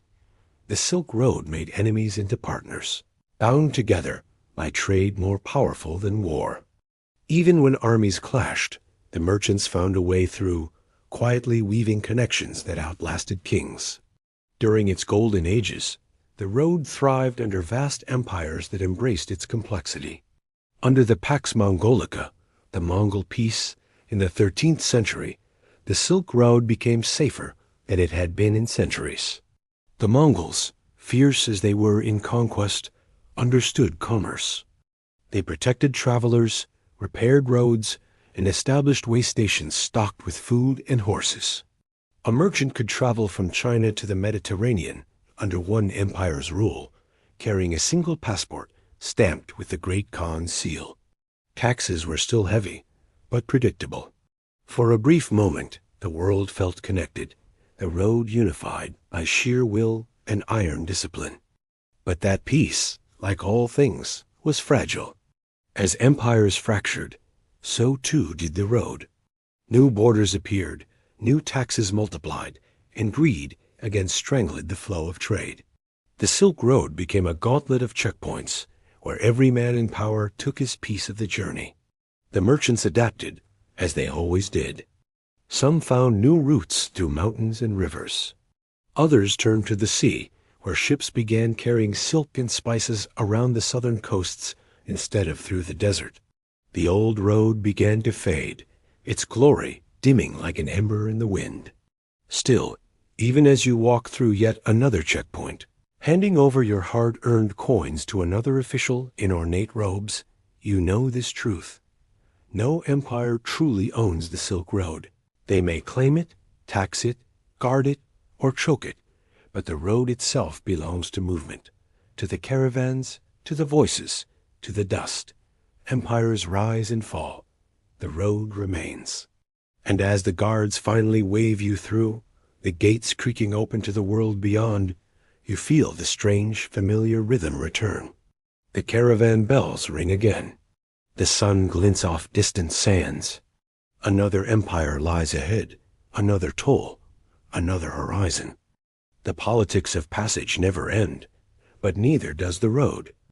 After surviving deserts and empires, you might think the worst of the Silk Road was behind you. But ahead rises the greatest trial of all, the mountains. The Pamirs, the Karakorums, and the mighty Himalayas. They stand like walls at the roof of the world, their peaks piercing the heavens, their valleys lost in mist and silence.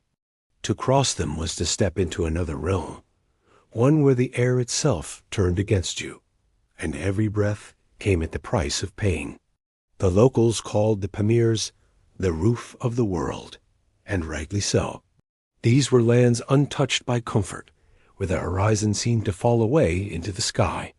You would begin the ascent from the dusty plains of Central Asia, following narrow trails that wound like veins through the stone. The air grew thin, sharp, and cold. Even the camels, steady as they were, struggled for footing on the jagged paths. Each step was a test. Rocks crumbled underfoot, and the wind screamed through the valleys like a living thing.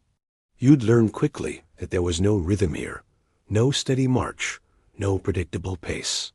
The altitude stole your breath, your strength, even your sense of time.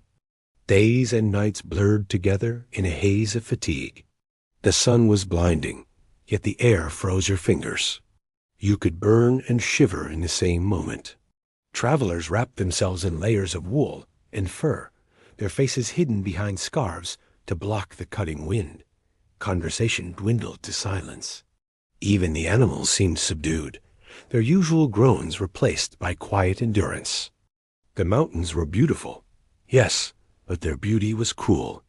The peaks gleamed white and blue in the sunlight, but beneath that beauty lay hunger, cold, and death. Avalanches could thunder down without warning, burying entire caravans in seconds. Ice bridges cracked underfoot, plunging men and beasts into freezing ravines.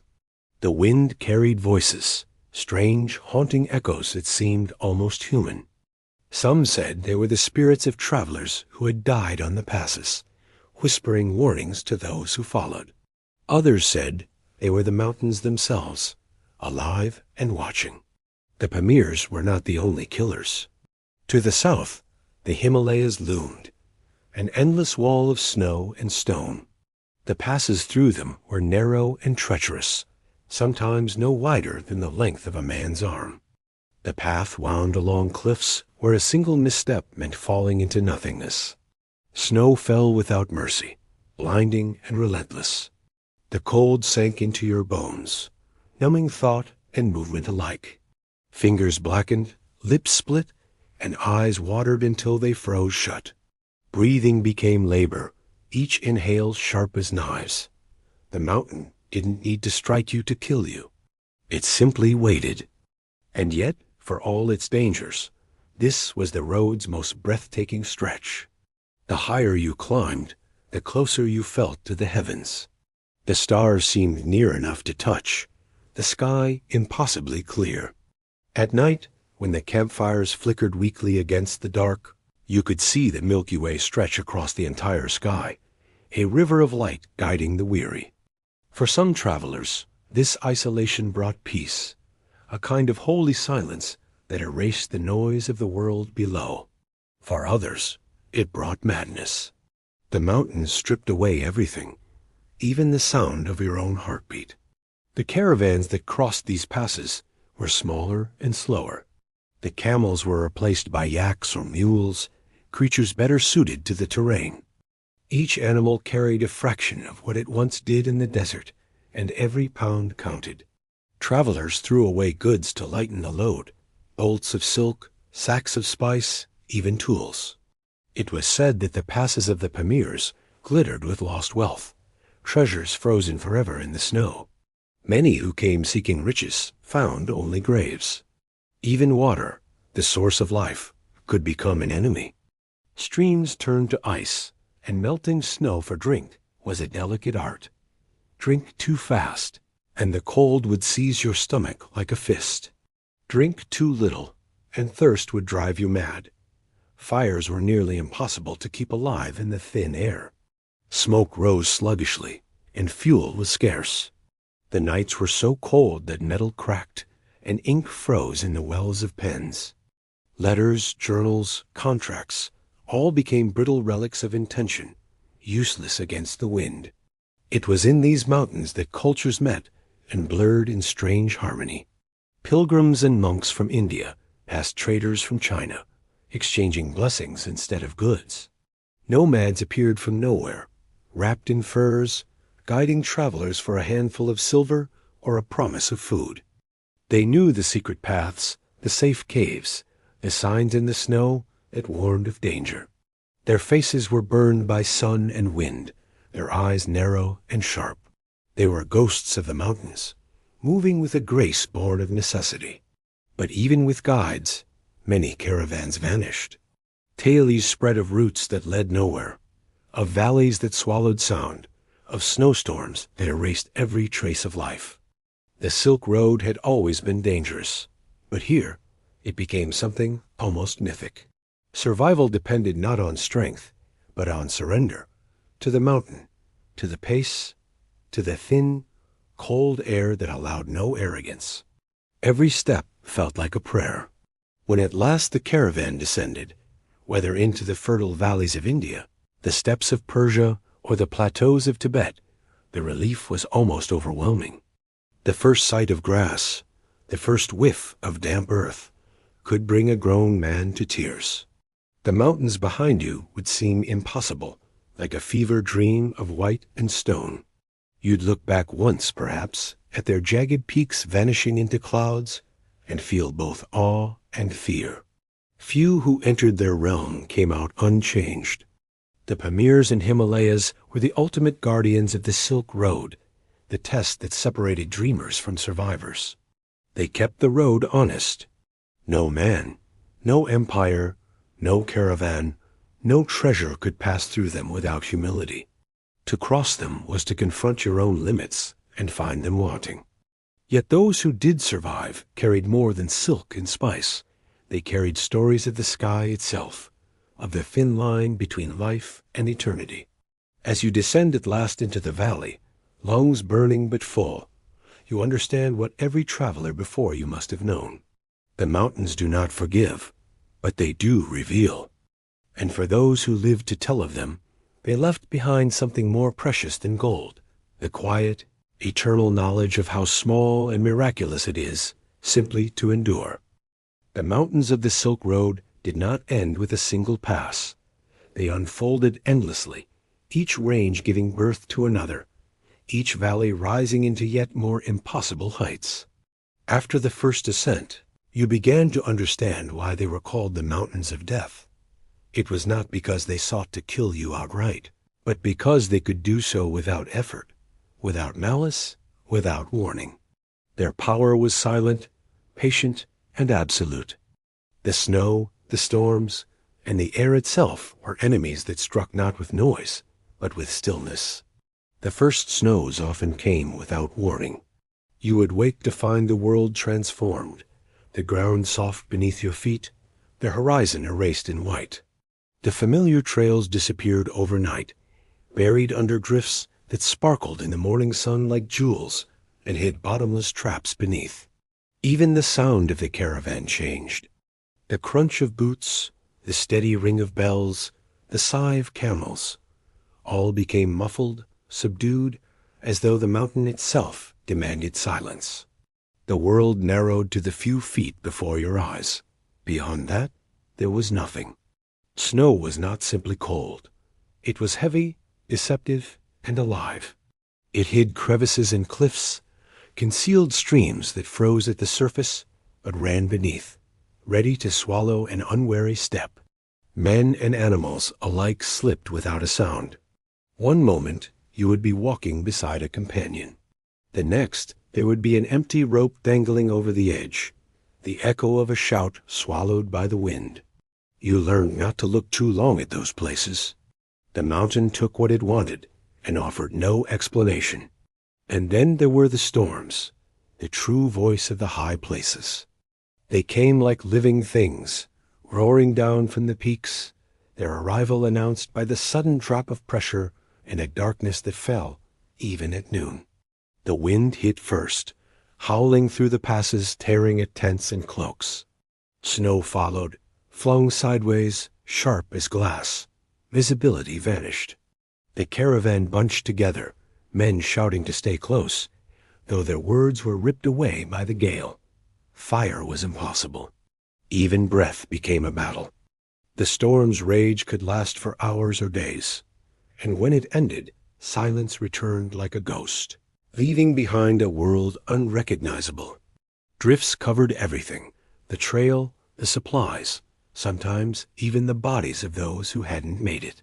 The living dug themselves free, numb and wordless, their faces pale with frost and disbelief. Altitude itself was its own invisible torment. The air thinned until breathing felt like drowning. Each step demanded effort, each movement drained strength. Your heart pounded in your chest, desperate for oxygen that wasn't there. Headaches throbbed behind the eyes. Dizziness blurred your vision. Some men vomited from the pressure. Others bled from the nose. At night, sleep brought no rest. Only shallow breaths, dreams of falling, and a heart that raced as if chased by unseen predators. The wise moved slowly, but even the patient could not escape the mountain's toll. The altitude didn't care about wisdom or experience. It took what it wanted, one heartbeat at a time. The cold was a teacher too cruel for mercy. Frostbite crept silently, numbing fingers and toes until blackness spread beneath the skin. Travelers learned to watch one another, to slap color back into a cheek, to rub warmth into frozen hands. Camels and yaks fared better. Their thick coats rimed with ice, their bodies adapted to the bitter wind. They plodded forward without complaint, steam rising from their nostrils like smoke from sacred altars. Their endurance was humbling, their silence divine. And yet, amid the suffering, there were moments of staggering beauty. When the storm clouds broke and sunlight spilled across the snow, the mountains glowed, not white, but blue and gold, like a world made of glass and fire. Icicles hung from cliffs like crystal daggers. Rivers froze into patterns that shimmered like dragon scales. In the thin, icy air, every sound carried farther, sharper, the creak of a saddle, the distant cry of an eagle, the whisper of prayer beads clacking together. Even exhaustion could not dull the awe. Some travelers, their faces gaunt and frost-burned, wept openly at the sight. Those who lived in the mountains, the shepherds, monks, and nomads, seemed part of the landscape itself. Wrapped in furs, their faces tanned to leather, they moved with a calm born of generations. They understood the moods of the wind, the color of the clouds before a storm, the faint shift in light that meant snow was coming. Their huts clung to cliffs like swallow nests, smoke rising into the cold sky. When caravans stopped near them, the locals offered butter tea, dried meat, and advice. Move early. Rest when the clouds grow gray. The mountain doesn't forgive those who hurry. Their wisdom saved more lives than any map. But even with guidance, many did not return.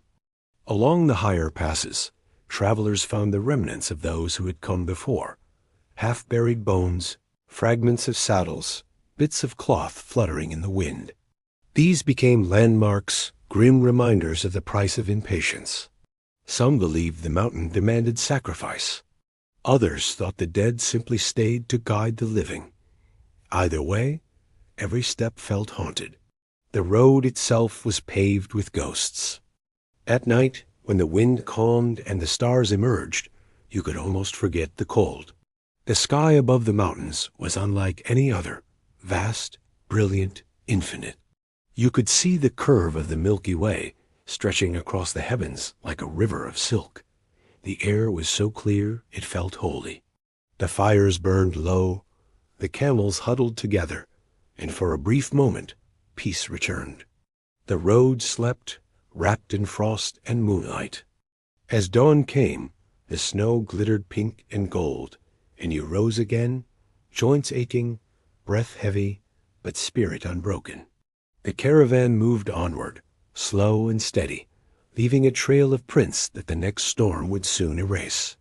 You realized that the mountains were not enemies after all, only mirrors. They reflected the fragility of life, the persistence of will, the quiet courage of those who refused to turn back. The snow, the storms, the altitude, they were all part of the same lesson, that beauty and death could share the same silence. When you finally descended, the air thickened, the snow melted, and color returned to the world. But something within you remained changed. You carried a memory of that cold clarity, that thin air that stripped away everything unnecessary. You had looked down from the roof of the world and understood, perhaps for the first time, what it meant to survive, not to conquer, not to win, but simply to endure. And in that endurance lay the true spirit of the Silk Road, unyielding, patient, eternal. To survive the Silk Road was to understand hunger. Food, like water, was both necessity and luxury, and every meal was a fragile victory against exhaustion. The desert burned away appetite, the mountains stole warmth, and the road itself made eating an act of endurance. Travelers could go days without a proper meal, subsisting on what they could carry or find along the way. Yet amid the hardship, food remained a comfort, a reminder of home, of civilization, and of humanity itself. A caravan's diet was simple by necessity. Weight was precious, and only the essentials made the journey. Each merchant carried sacks of dried bread, salted meat, hard cheese, and roasted grains. Some had rice or millet pressed into cakes, or nuts sealed in jars of animal fat to keep them from spoiling. Tea leaves were wrapped in oiled paper, treasured as much for warmth as for thirst. Every item was chosen for endurance rather than flavor. Food was not pleasure on the Silk Road. It was survival. At dawn, before the heat of the day began, the travelers gathered around a small fire. The flames licked weakly at scraps of dried dung or twigs, for real wood was rare. Water was poured into a pot to soften the hard bread, turning it into a kind of thin porridge. A handful of dried fruit or dates added sweetness, if fortune allowed. The smell was faint, but comforting, a signal that the day had begun. Men ate quickly, in silence, each aware that every bite might need to last for hours. By midday, when the sun blazed and the wind felt like fire, no one ate much. The road took too much energy to allow for heavy meals. A traveler might chew on dried meat or nuts while walking, washing it down with a few cautious sips of water. Some sprinkled salt on their tongues to replace what they lost through sweat. The caravan's animals ate sparse tufts of grass when they could find them, or else munched on grain carried in sacks. In the cruelest stretches of the journey, both man and beast went hungry together. But when the caravan reached an oasis or a town, food became a celebration. The markets were alive with scent and color. You could buy skewers of lamb, seasoned with cumin and coriander, steaming bowls of noodles glistening with oil, and flatbreads pulled fresh from clay ovens. In Persia, traders feasted on rice pilaf, rich with saffron and raisins. In the cities of Central Asia, dumplings stuffed with mutton were served beside fragrant stews of vegetables and chickpeas. For a few nights, travelers could eat like kings before returning to the hard rations of the road. The exchange of food was as vital as the exchange of silk and spice. Along the Silk Road, ingredients traveled as widely as people. Chinese noodles mingled with Persian spices. Indian lentils met Turkic bread. Recipes changed with every crossing. A dish born in one land took on the flavors of another, and soon became something entirely new. Garlic from the east met olives from the west. Cinnamon from Ceylon flavored stews in Samarkand. Even the act of sharing food became a kind of silent diplomacy, a bridge between strangers. In the cold of the mountains, meals became heavier, meant to sustain warmth. Travelers boiled barley into thick soups, added bits of fat or bone, and drank from wooden bowls that steamed in the freezing air. Butter tea, a Tibetan staple, was both drink and meal, made from churned tea, yak butter, and salt. To outsiders, it tasted strange, almost bitter, but it kept the blood warm and the spirits steady. In the high passes, a single sip could mean the difference between life and frostbite. The road was also full of surprises, foods that defied expectation. Fermented Mare's milk, known as kumis, was a favorite among steppe nomads. It was sour, strong, and intoxicating. Traders unaccustomed to it often choked at first, then laughed through watering eyes as the locals patted their backs and poured more. In the markets of the Middle East, dried locusts were sold as snacks, roasted crisp and salted like nuts. In the Chinese territories, travelers ate pickled vegetables that stayed fresh for months in sealed jars. Every culture along the route found its own way to turn scarcity into invention. Preservation was the greatest art of all. Salt, smoke, and sun were the only defenses against rot. Meat was sliced thin and dried until it snapped between fingers. Fruits were turned to paste or leather. Grains were roasted and stored in skin bags. Even tea was pressed into solid bricks, both to save space and to serve as currency. A traveler could trade a block of tea for a meal, a guide, or even a night's shelter. On the Silk Road, food and trade were inseparable. Sometimes, food was found where no one expected it. In the desert, scorpions and beetles were roasted over fire. In the mountains, wild herbs and roots were dug from beneath the snow. Nothing was wasted. Hunger stripped away judgment. What once seemed unthinkable became survival. The smell of roasting insects or boiled bone might make a new traveler gag, but by the third or fourth week, they would eat without hesitation. Even in hardship, rituals endured. Before eating, some whispered prayers to their ancestors. Others offered the first bite to the spirits of the road. The Buddhists among the travelers often set aside a small portion of food as an offering to passing souls. Muslims faced west, toward Mecca, and gave thanks. Faith gave meaning to each meal, a quiet reminder that they were still human in a world that often seemed determined to erase that truth. At night, when the fires burned low and bellies were full, or at least not empty, the camp settled into calm. The smell of cooked grain and smoke lingered in the air. Someone might hum a tune, another tell a story. Food, even in its simplest form, bound the travelers together. It turned strangers into companions, companions into friends. For a few hours, the road's cruelty softened. When you closed your eyes, the memory of home would return, the taste of warm bread, the laughter of family, the softness of familiar voices.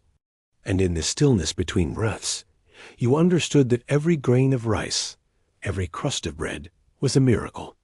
The Silk Road was vast, endless, and merciless. But so long as you could eat, even a little, you were still alive. And sometimes that was enough. As the sun dipped low and shadows stretched across the sands, the word passed quietly through the caravan. Caravanserai. For the weary, it was one of the sweetest words in any language. It meant rest, walls, and water. It meant safety for a night. Scattered like beacons across the Silk Road, these roadside inns were lifelines for travelers who had spent weeks under open sky. They were sanctuaries carved out of dust and time, where strangers from every corner of the known world came together beneath the same roof. You would see it long before reaching it, a dark shape rising from the horizon, its towers squared and solid, its walls thick as fortress ramparts. Smoke drifted lazily from its chimneys, and the faint sound of bells echoed off the stone. The closer you came, the more the air seemed to change. The desert wind lost some of its edge. You could smell cooking fires and the sweet, earthy scent of animals penned for the night. For a moment, it felt as though civilization had returned. At the gate, the guards inspected each caravan. They were used to travelers of every kind, merchants draped in silk, dusty soldiers, pilgrims with prayer beads, and wanderers with nothing but hope. A few coins changed hands, and the heavy doors creaked open. Inside was a world apart. The courtyard bustled with motion. Camels groaned and knelt as handlers unloaded their burdens. Stable boys led horses to troughs of water. The air buzzed with dozens of languages, laughter, and the rhythmic clatter of pots and ladles. Lanterns glowed along the walls, casting long, golden light across the stone. Each caravanserai was built for the same purpose, to shelter. The architecture was practical yet grand, a blend of fortress and monastery. Rooms lined the inner courtyard, their doors opening onto raised platforms to keep out sand and vermin. Stairs led to upper balconies where the wealthier travelers stayed, while the poor slept below beside their beasts. At the center often stood a fountain or well, the heart of the place, where the sound of water softened the air. For a traveler who had spent days with nothing but thirst, that sound was almost holy. After the animals were tended and the load secured, the travelers turned to themselves. They washed the dust from their faces and feet, sometimes in shallow basins, sometimes in shared baths if the caravanserai was grand enough. The water was cold, but it carried away the ache of the day. Clothes were shaken free of sand, boots were mended, and fires were kindled in small braziers. The smell of cooking filled the courtyard. Rice steaming in pots, bread baking against hot stones, lamb sizzling on skewers. Even those with little to eat found comfort in the scent. Meals at the caravanserai were unlike any others. Around the fire sat people from half the world: Persians, Chinese, Arabs, Greeks, Turks, Mongols, and countless others whose names and tongues blended into one. Food was traded, shared, and compared. Someone might pass a bowl of lentil stew to a stranger. Another might offer a handful of figs in return. Wine, tea, or fermented milk passed between calloused hands. In the flickering light, laughter rose and stories flowed, tales of sandstorms, of bandits, of treasures lost and found. Each voice carried its own rhythm, its own music, and together they made something timeless. The caravanserai was also a place of exchange beyond goods. Letters changed hands, sealed with wax or silk threads. Scholars traded scraps of knowledge, new words, new ideas, new inventions. Monks and missionaries spoke softly of their gods. Healers offered herbs and salves. Musicians played reed flutes or plucked strings that echoed beautifully against the stone walls. The night at the caravanserai was never silent. It hummed with life, with humanity, with the fragile joy of people who had, for once, found shelter. But beneath that warmth lay caution. Not every traveler was what they seemed. Thieves and spies walked the same courtyards as honest merchants. A single careless word could lead to betrayal. The caravan masters kept watch, posting guards near the gates and at the corners of the walls. Gold and silk were locked away in chests, guarded by men who slept lightly. Still, the danger only added to the strange intimacy of the place. Everyone knew they were safe only for the night, and that tomorrow the road would separate them again. That made the laughter softer, the stories sweeter, the firelight more precious. When the noise faded and the stars appeared above the courtyard, a calm settled over the caravanserai. The fires burned low. The camels groaned softly in their pens. Somewhere, a distant flute played a slow, mournful tune. Travelers lay on mats or blankets, wrapped in cloaks, their breathing steady. The walls held back the wind, and for the first time in days, you could sleep without fear. Dreams came easily here. Dreams of home, of gardens and rain, of faces long left behind. Sometimes the dawn came too soon. The caravan masters were up before the sun, shouting softly to their men. The courtyard came alive again. The hiss of boiling tea, the thud of boots, the low growl of camels rising. Farewells were brief. Strangers who had shared stories the night before now nodded quietly, each returning to their own journey. The caravanserai emptied like a tide, pulling back into the desert. Within an hour, it was silent again, waiting for the next wave of travelers to arrive. As you stepped through the gate and back into the vastness, the noise and light of the caravanserai fade behind you. The wind greets you once more, dry and sharp. The road stretches ahead, endless as ever, but something feels different. For a single night, you were not alone. You shared bread and fire with souls who, like you, carried the world on their backs. You had seen the heart of the Silk Road, not the trade, not the gold, but the connection, the fleeting unity born of exhaustion and hope. The bells of the camels begin to ring again. The caravan moves forward, its line stretching across the morning sands. Behind you, the caravanserai stands quiet and eternal, a small island of humanity in a sea of dust, waiting patiently for the next weary souls to find their way to its gates. The Silk Road was not only a path of trade, it was a river of stories. Every traveler carried one, and every caravan added new ones to the current. In a world where death waited behind every dune, where mountains swallowed sound, and where distance blurred the edge of reality, myths grew like weeds in the cracks of the unknown. The road was filled with whispers of ghost cities, lost kingdoms, and invisible spirits that walked beside men. To travel the Silk Road was to live half in the world of flesh and half in the world of dreams. It began with the mirages. The desert was a trickster, a painter of illusions more vivid than memory. The air shimmered under the blazing sun, and water appeared where none existed. Lakes that rippled with phantom breezes, palm trees that vanished when approached, caravans that seemed to move in the distance but dissolved into light. Some travelers swore they saw entire cities gleaming on the horizon, golden domes and marble walls, only to find nothing but sand and silence when they drew near. The desert made liars of the eyes. And yet, those who had seen the mirages spoke of them with awe, as if they had glimpsed another world just out of reach. There were stories of voices in the dunes, too, whispers that rose with the wind.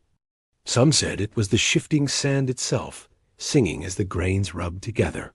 Others believed they were the souls of the dead, calling to the living. "Turn back," they said. "The road is not for you." Many caravans claimed to have heard these sounds at night, soft and mournful. A few men followed them into the darkness and never returned.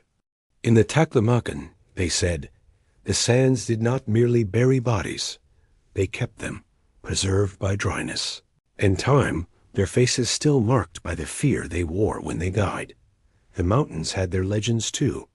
The Pamirs, the Himalayas, the Tian Shan, each held secrets whispered by travelers and locals alike.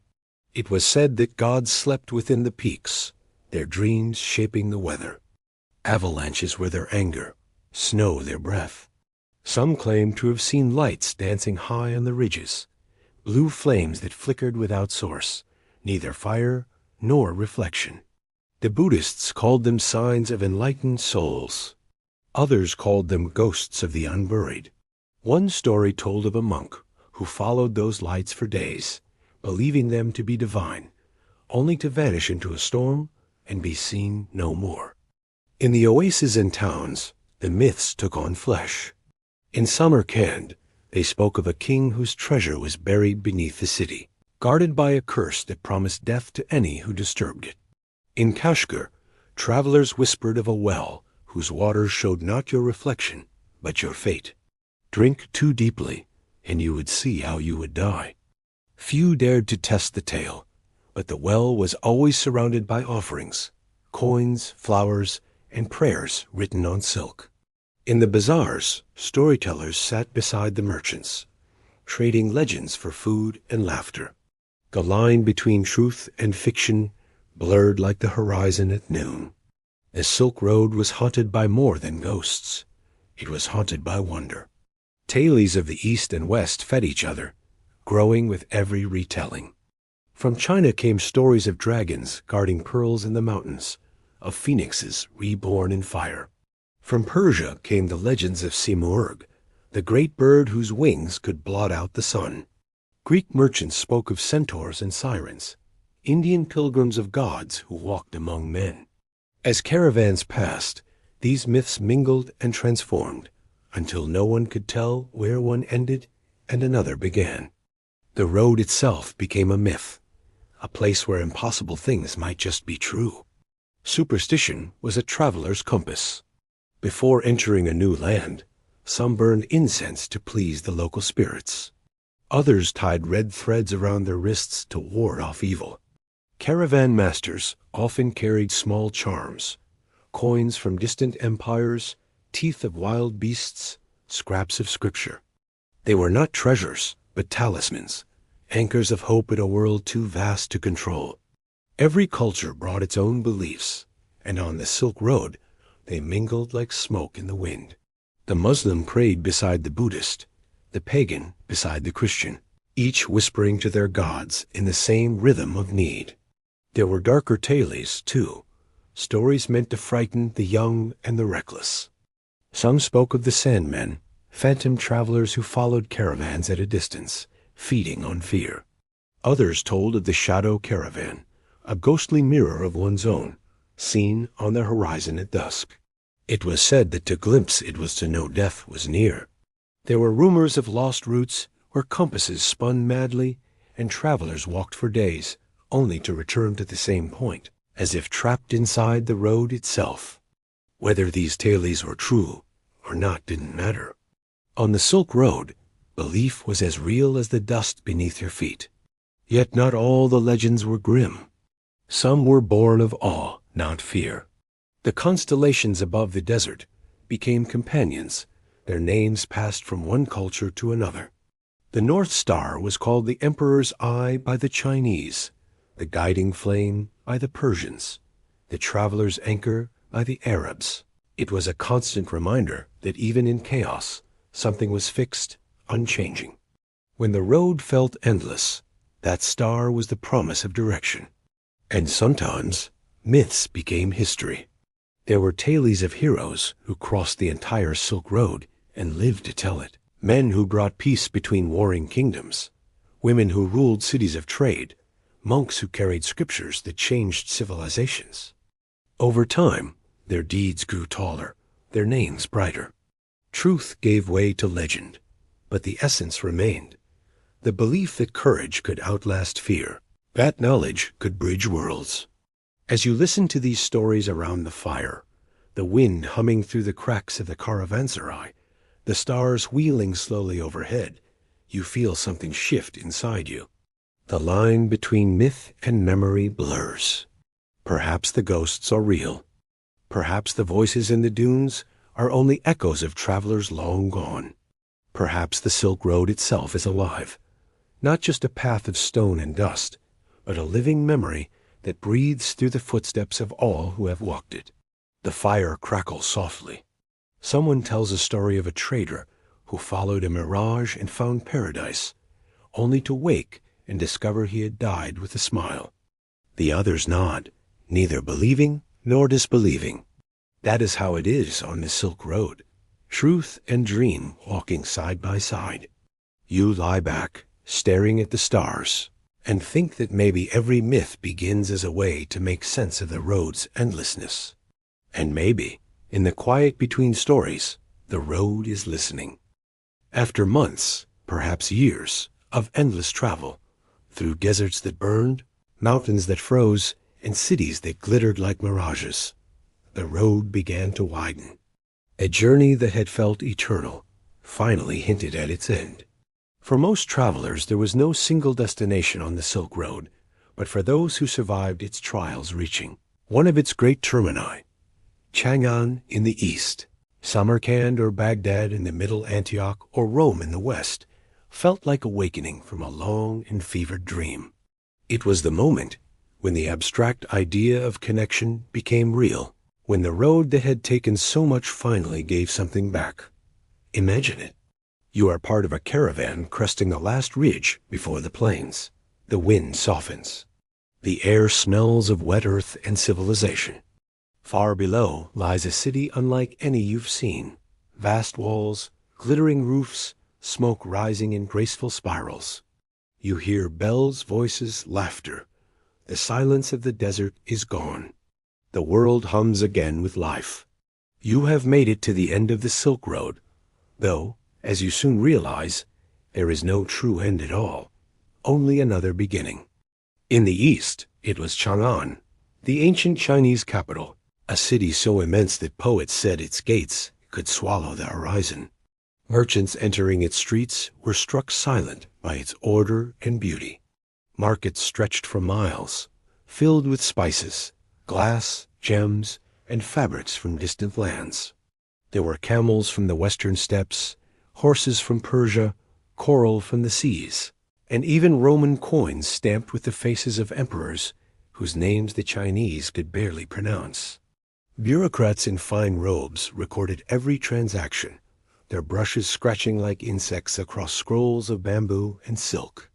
It was the heartbeat of empire, disciplined, precise, and eternal. To the west lay Persia, and beyond it, Rome, two worlds so different from the east, and yet bound to it by the invisible thread of trade. In Persia's grand cities, Merv, Bukhara, Nishapur, the air shimmered with color. Blue-tiled domes rose over winding bazaars where merchants shouted in a dozen tongues. Brass lamps cast golden light on carpets, woven with stories, on jars of saffron and turquoise, on gold that glinted like trapped sunlight. The scent of rose water mingled with smoke and dust. You could buy anything here: silk from China, ivory from India, glass from Rome, and secrets from everywhere in between. Persia was the Silk Road's heart, the place where East met West and learned to speak each other as language. Further still, in the lands once ruled by the Romans, the Silk Road's treasures took on new lives.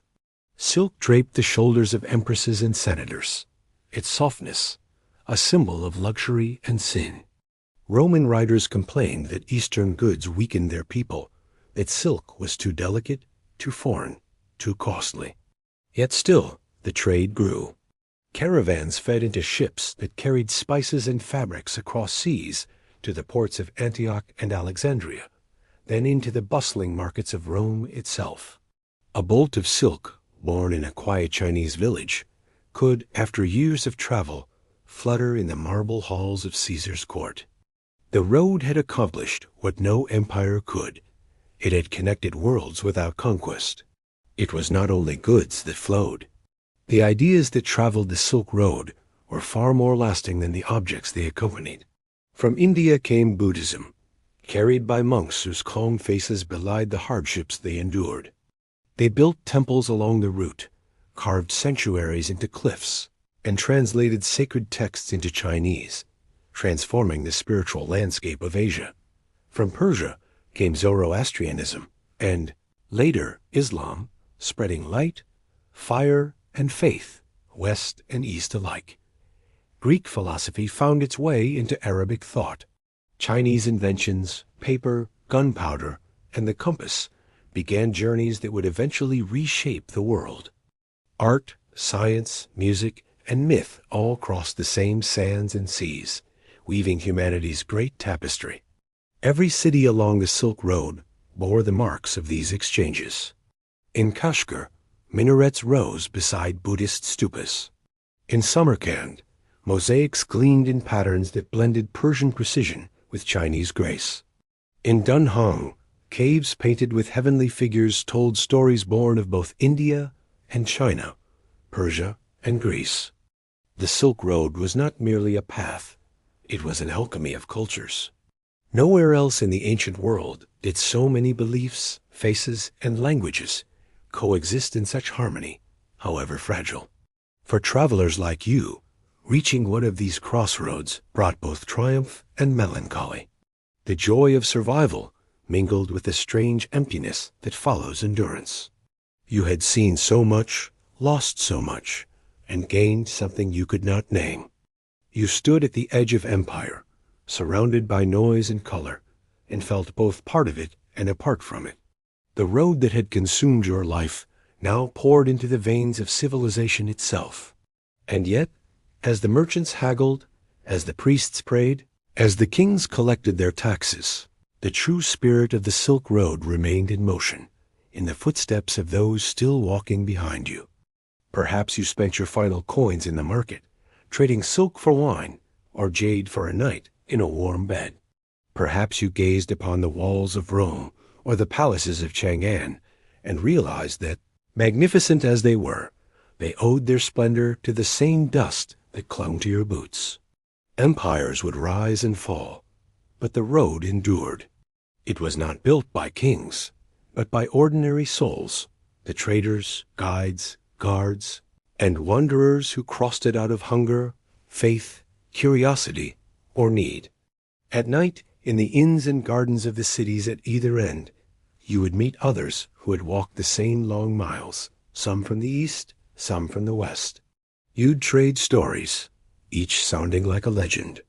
You'd laugh at the similarities, marvel at the differences, and realize how small the world truly was. The Silk Road had made the impossible familiar. It had turned strangers into neighbors, and the unknown into the known. The road connected more than geography. It connected humanity. A grain of spice on one end could flavor a meal on the other. A prayer spoken in one language could find its echo in another. A child born in a desert town could grow up wearing silk woven thousands of miles away. The threads of trade, faith, and story bound all people together, even if they never knew each other's names. And so, standing at the end of the journey, surrounded by the noise of a city that feels both foreign and familiar, you finally understand the Silk Road's secret. It was never just a route. It was a living thing, an artery of the human spirit. To walk it was to take part in something eternal. You may rest now, but the road continues, whispering through time, waiting for new footsteps, new dreams, new stories. It never truly ends. It only changes who walks it. Every road demands a price. The Silk Road demanded everything. By the time you reached the end, whichever end it was, you were not the same person who began the journey. Your skin was darker, your hands calloused, your face older. The dust of a dozen kingdoms clung to your robes. The road had carved its story into you, 1 mile at a time. It had taken your sleep, your comfort, perhaps your innocence. And for many, it took far more than that. The Silk Road gave wealth to a few, but it exacted its toll from all. The first price was physical. The human body was never made for such distances. The sun baked it, the cold cracked it, the winds scoured it raw. The feet of travelers turned to stone, blistered, split, and bleeding, yet still moving. Shoulders bent under endless loads, lungs burned from dust and thin air, and eyes squinted into blindness from the glare of desert sands. A body adapted, hardened, but it also broke. Bones healed crooked, teeth fell out, wounds festered, and sickness stalked every camp. The Silk Road had no mercy for weakness, yet it made strength its own punishment. Then came the toll on the mind. The endless motion, the repetition, the isolation. It wore on the spirit. Days blurred into one another. marked only by sunrise and sunset, by the slow rhythm of camel bells. You forgot what it felt like to be still, to be safe. You learned to live in the constant edge between fear and fatigue. The silence of the desert was vast, heavy, and sometimes unbearable. Many travelers began to speak to their camels, to the stars, to the ghosts they imagined walked beside them. Some sang to stay sane. Others whispered to themselves until their voices became prayers. The loneliness was its own kind of hunger. Families were left behind for years, sometimes forever. A merchant's wife might wait in a distant city, growing old by the window, wondering whether her husband still breathed. Letters traveled slower than rumors, and both often died on the road. Children grew up without fathers. Fathers died thinking of children they would never see again. The road connected the world, but it also tore people apart. And then there was the cost in human life, the road's most frequent payment. For every caravan that reached its destination, another was lost to sandstorms, bandits, disease, or mountains. There were travelers who simply vanished, their names erased by the wind. Sometimes, years later, another caravan would find their bones, still wrapped in the tattered remains of silk. The desert didn't mourn. It simply absorbed them. Each grain of sand seemed to whisper their stories, if you listened long enough. Even those who survived paid in quieter ways. Trust was a fragile thing on the Silk Road.